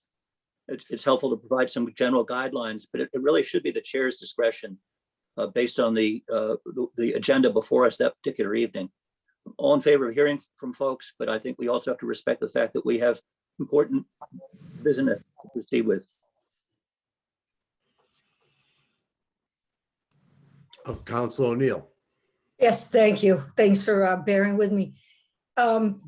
We know that the zoning amendments is a big deal. Is going to be a lot of public comment. Is there a way that we can lighten the rest of the agenda? Or is that, I mean, because we're foreseeing it, right? Is that an option or not? Because I don't know. So that's my question. Councilor Gilman, as president, would you like to answer that procedural question? Once you make commitments to people, it's really hard to lighten it. For example, let me just share one thing that's going to intersect next week. We have a presentation from Mike Hale at the beginning of the meeting on private road repair and transitions from private to public, right? But you know, and then it's going to be intersecting with the zoning, right? So that's not great. But I gotta tell you, my constituents in Ward 4 are absolutely begging to have another session on private road repair. So, you know, it's kind of hard to all of a sudden say no to one thing when a lot of people are just waiting for that. It might be much more important to them than zoning right now. You know, so it's kind of hard. And then the things coming out of subcommittee report, those are things that we need for the business. You know, we can always try to just keep the pep up and really work hard, but it's hard to control the agendas on city council meetings. Okay. Jeffson's a good one, but I think what's good for someone is something that's important for someone else, and Yep, got it. Okay. comes out. But it's a good suggestion, Tracy. Counselor Gross. I just want to point out that presentations happen before oral communications. So that, you know, I don't know what the deal was with Karen Carroll. If it was a presentation, it should have happened before oral communications. And that's, you know, what's how our agenda is set up. So that is one thing. And there is, you know, with enough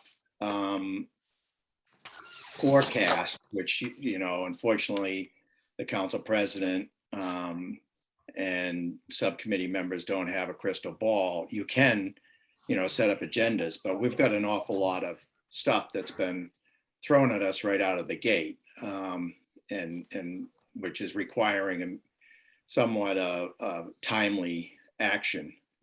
So this is not a usual period, I would say. So I wouldn't use what we're going through right now as a litmus test on how it goes. So. Excellent. Thank you, Counselor Gross. Counselor Grow, I believe you have your hand up. No, I just a quick clarification. Tony, I don't mean to step on you a little bit, but oral communications on this agenda is listed before presentations. So, you know, I get your point, but if we're going to do that, then let's change the position of the oral communications on the agenda. Well, then that's a change from. Oh, you're right. It is. Oral communication is before presentations. You're right. My experience. So sorry about that, but that is a good idea. I know that's how we that is a good idea though, is swap those out. Yeah, I read it wrong. Thank you, Jason. Thank you, Counselor Grow. So we do have a motion on the table that we need to do something with. If there's a motion made afterwards to go to 45 minutes or to leave it alone at the motion, but at least right now we have a motion on the table, which is for 1 hour or 6 amendment. Yeah. So with that, I will say that number 2, oral communications. Oral communications will be allowed for 60 minutes at the beginning of each regular city council meeting. Members of the public who are unable to speak during the 60-minute time allocated will be given the opportunity to speak later in the meeting under the agenda item number 9. Point of order. Go ahead, Council Grow. This is the amendment. We're voting on the amendment, correct? Right, and the Okay. amendment would be for the 60 minutes. Thank you. All right. So that's the amendment to go to 60 minutes from 30 minutes, and I so move.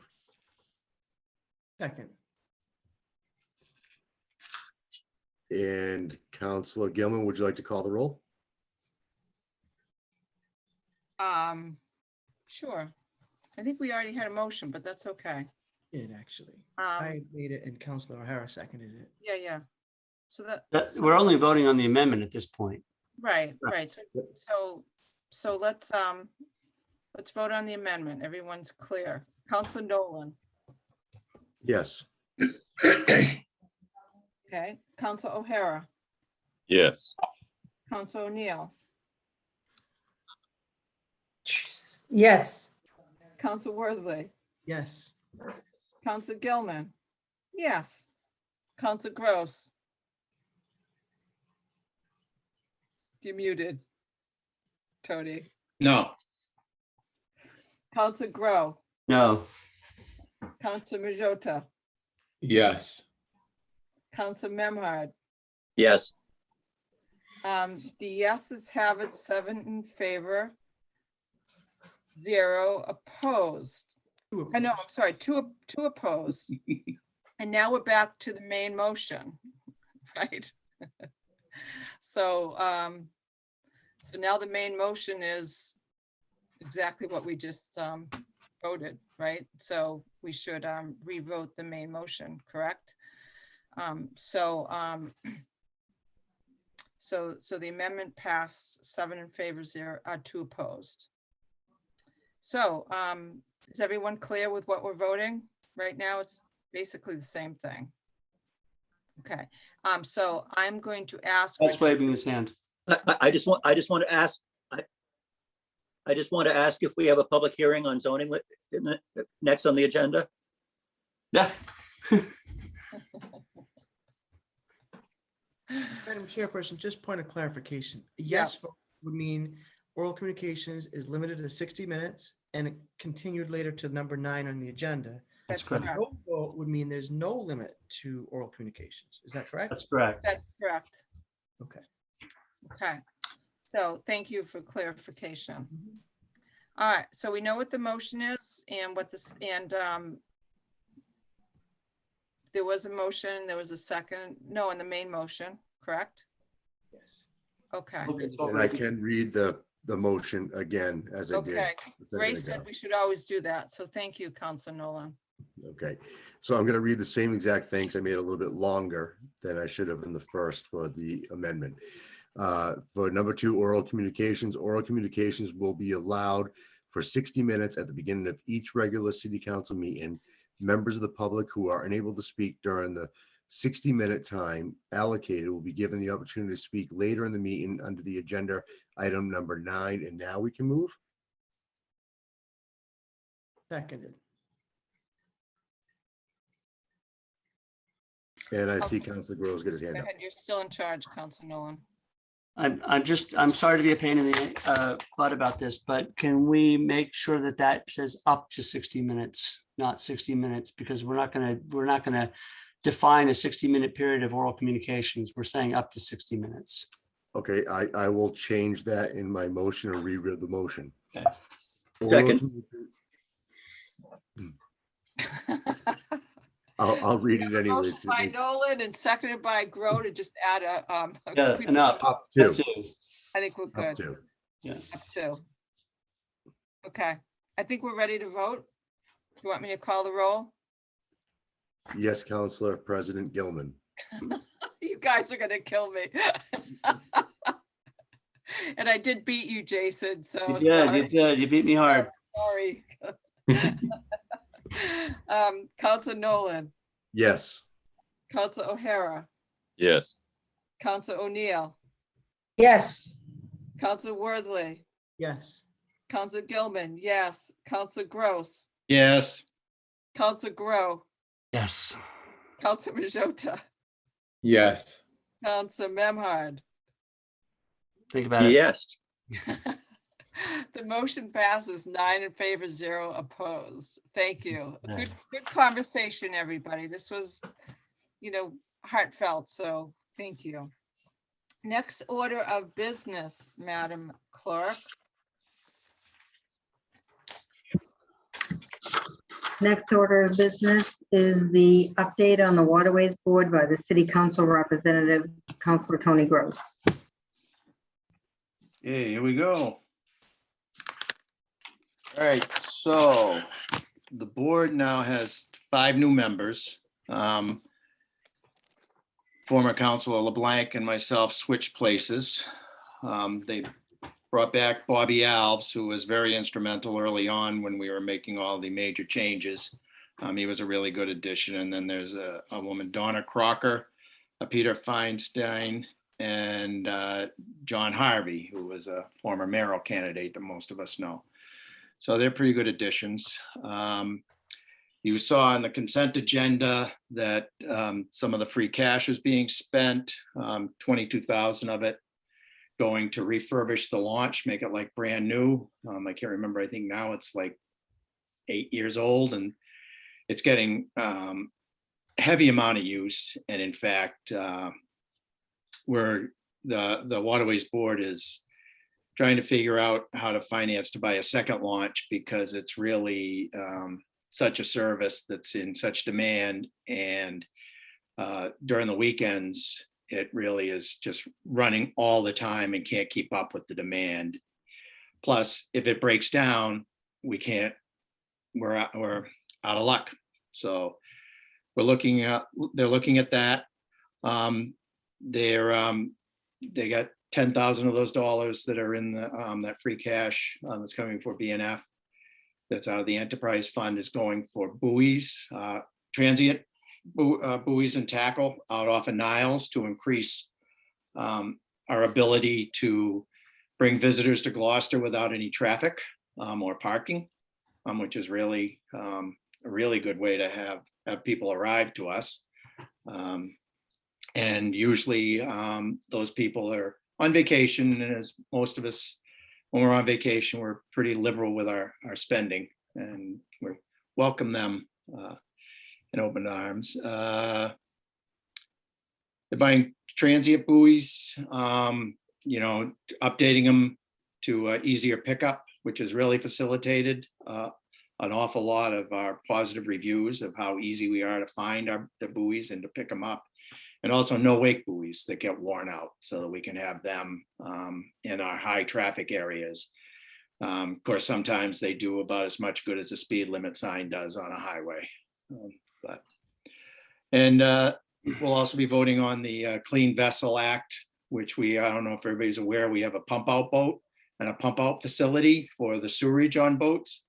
The new harbor master's office, boats can pull up there and get pumped out. But we also have a boat that can go out and pump the boats off, pump the sewerage off boats themselves. So that's a state grant, $14,500. And that's about it. Anybody got any questions? John?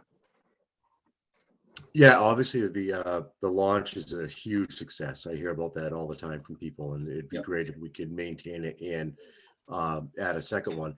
The one question that I just would like to find out, if you could find out in the next meeting or so, the waterways and the harbor master's office being an enterprise fund, which is going to be hit drastically with the increases in fuels, oils, and also last I talked to someone about chains for moorings that have doubled to almost 2.5 times the cost. That's going to affect the expected expenditures. And I just want to make sure that the Waterways Board and the Harbors Master's Office is prepared and ready, or if they need any upcoming help from us to make sure that they're funded through these increases, because it's going to be real. And boats burn fuel, and that's an expense that I know we didn't figure into this upcoming budget. Yeah, no, in this order that's coming for BNF, there is a $3,000 addition to in anticipation of a minimum of $5 a gallon, gasoline at the marinas, which will probably be higher because marinas are, well over $1 higher than you are at the gas station. So yes, they'll probably be back again out of their stabilization account to redo that. They built in there's $10,000 for those moorings out at Niles. They built in the inflated cost of chain, and same with the new mooring balls, $6,700 for that, plus the inflated cost of chain. They've added those. Those have been figured in, but they may not be as high. The figures now, the estimates now may be lower than what it's going to be. So we'll probably see that back again. You're right. But they do have money in the stabilization account. We'll see what happens. They got to bond. I mean, the new boat is still probably 1.5 years away before that has to start getting come out of there. But so has that been ordered? Yes, yes, it's been ordered. Good. So the placeholder is in. Yep. So I think as you get closer is when you sign the contract. But yeah, good point, Sean, that's gonna eat up a lot more of the budget because those things are not, that fuel efficient. So the launches just sips fuel. It's got a 3 or 4 cylinder Yamaha in their diesel. So it just, can run all day on a gallon of gas, a gallon of diesel, but the outboards, they're not that fuel efficient. Excellent. Thank you, Councilor Gross. Councilor Worthley.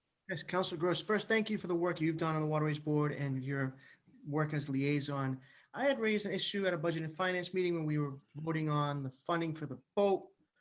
And we talked about fire suppression, and I understand I have no say or input or expertise in this. So I'm not going to make my case here, but the fire chief had said that it would be helpful to have fire suppression on the boat. And I don't know where it stands. He was going to bring it up to the meeting with the mayor.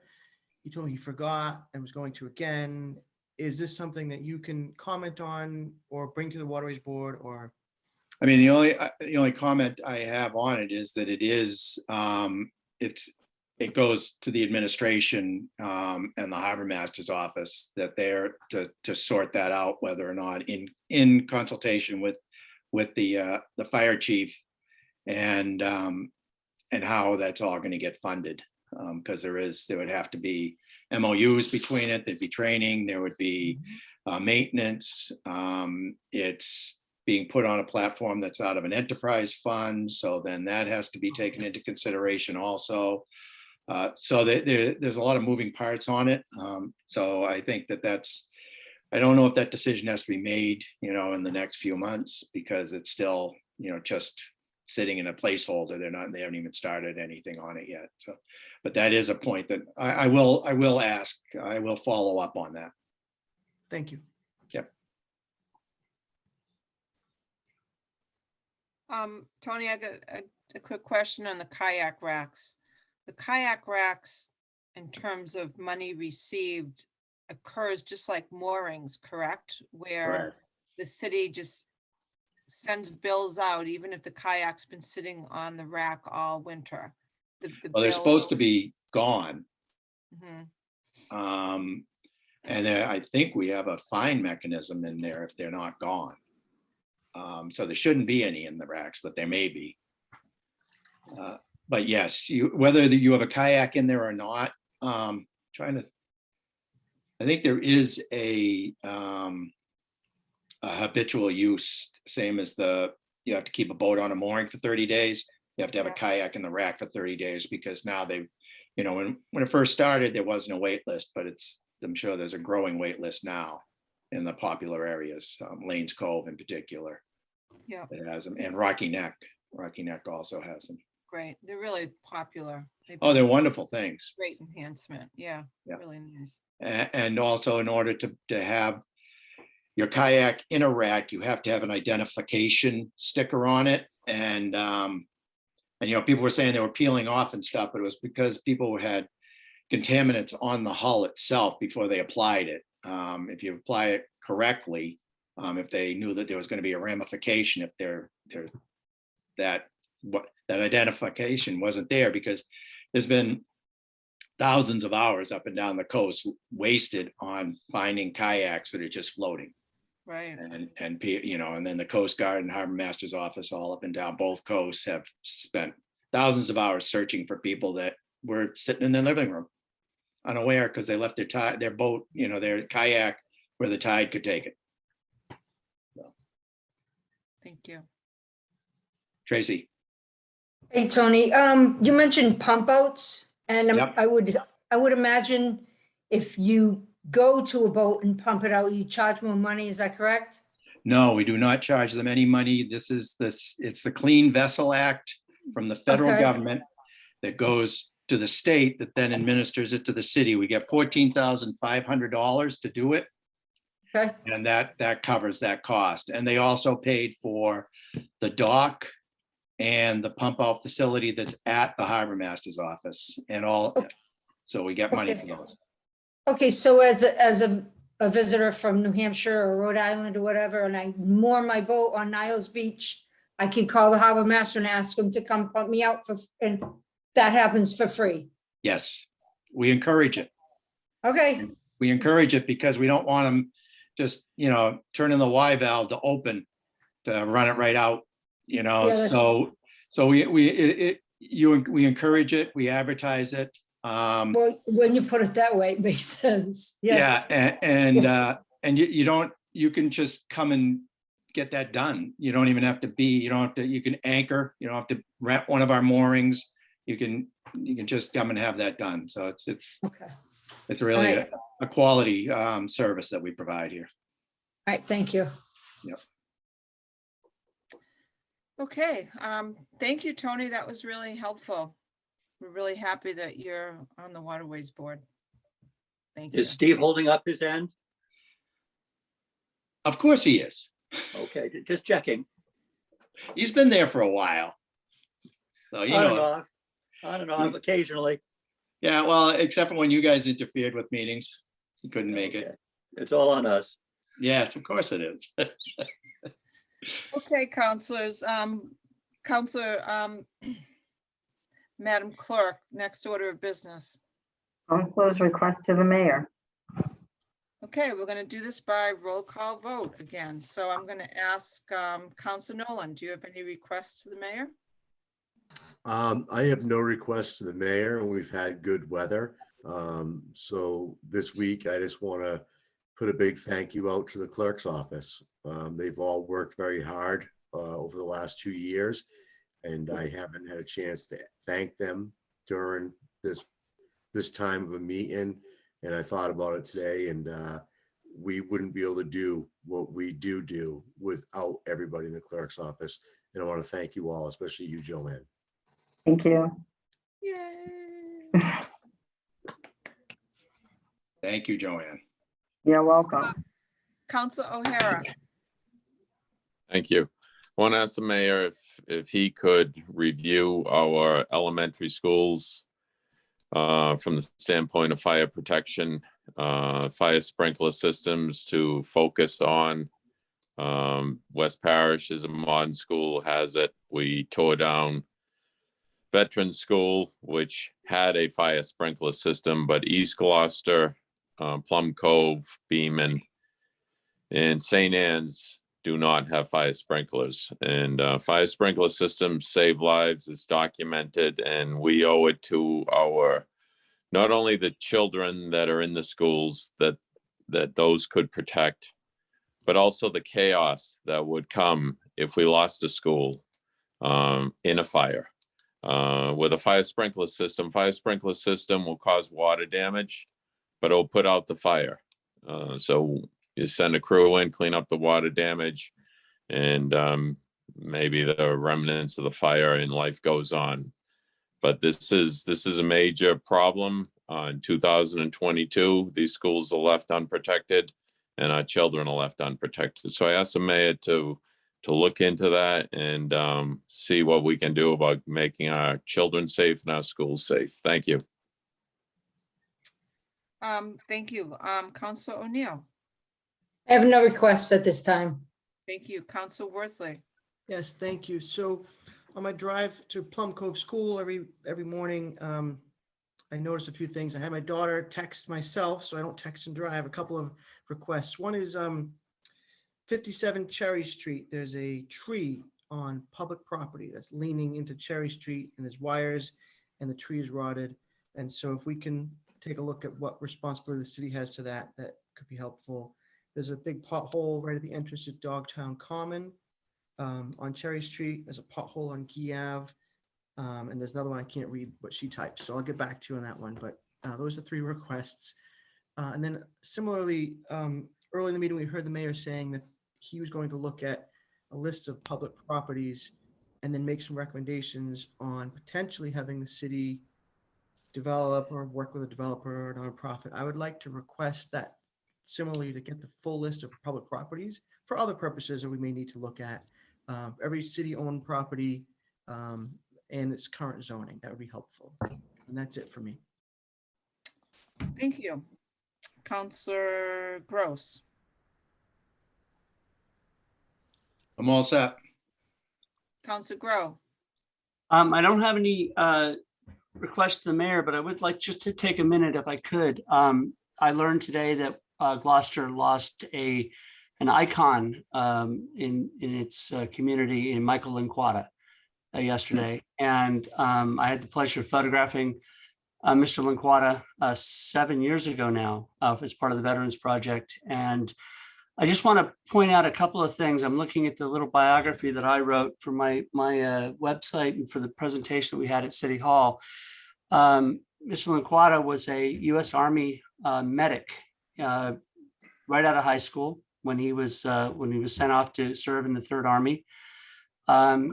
He served as a medic, and he spent 3 months as a prisoner of war after staying with 20 wounded men who had the Germans then captured. This man was awarded 4 Bronze Stars for his service, which is pretty phenomenal. He was awarded the French Legion of Honor and the Presidential Unit Citation.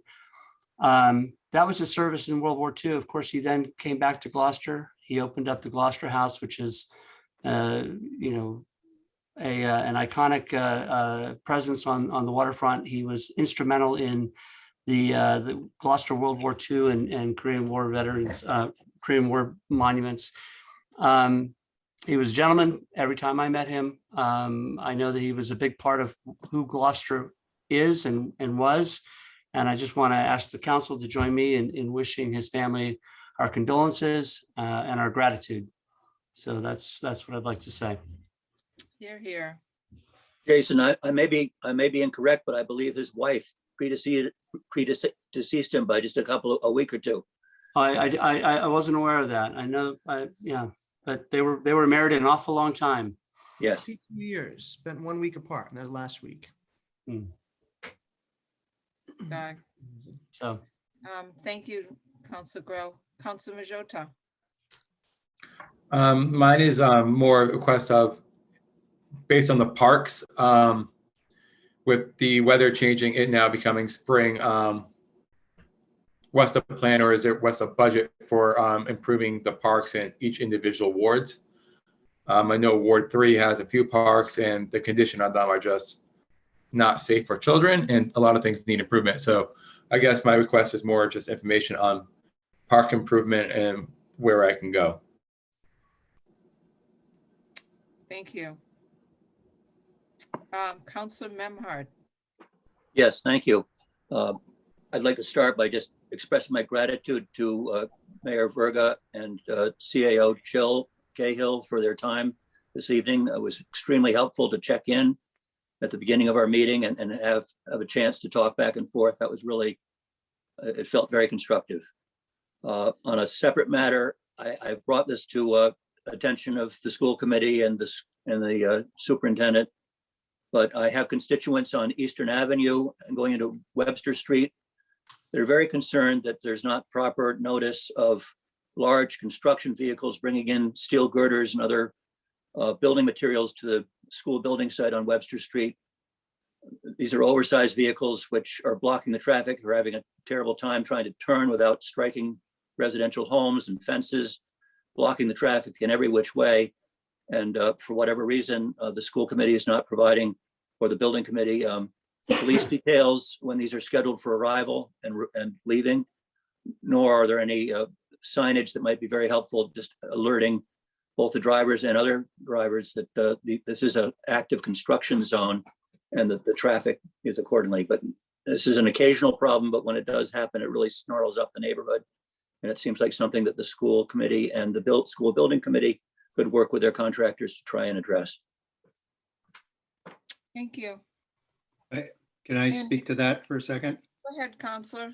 Having, recently been on the school committee, that actually is that's a school building committee, not, school committee has no authority over that whatsoever. That's the school building committee, which is out of the mayor's office. Just wanted to clarify that.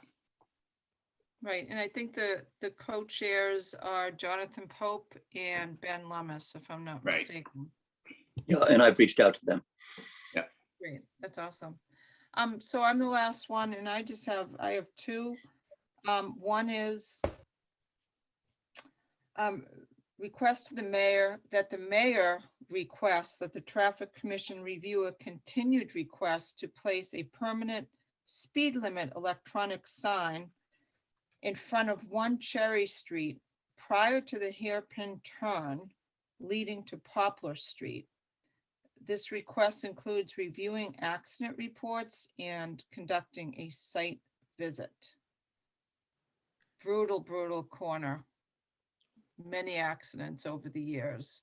And just one of those e-signs is what the neighbors are requesting and have been requesting. So I know that, I believe they cost $5,000 each, which is a lot of money. These neighbors are asking for a permanent sign, but just gonna request it of the mayor. And the second is something, just a follow-up that I kind of have been talking to Mayor Verga about, is I just want to plant a seed to request the mayor that we possibly increase the public works line item on small paving from 60,000 to 120,000 for fiscal 23 budget. Just planting a seed that we need to do more.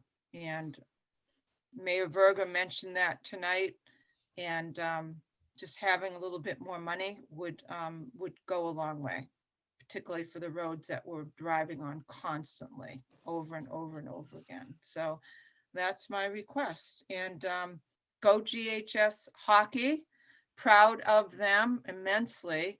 And this concludes our meeting. So does anyone have a motion to adjourn? So moved. Second. So Council Nolan moved it and Worthley seconded it. Roll call vote. Council Nolan, Yes. Have a great night. Council O'Hara, Yes. Council O'Neill, Yes. Council Worthley, Yes. Thank you. Council Gilman, yes. Council Gross, Yes.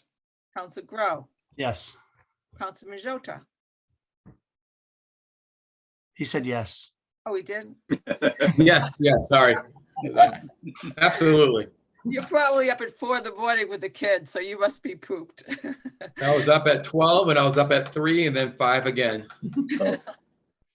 Unbelievable.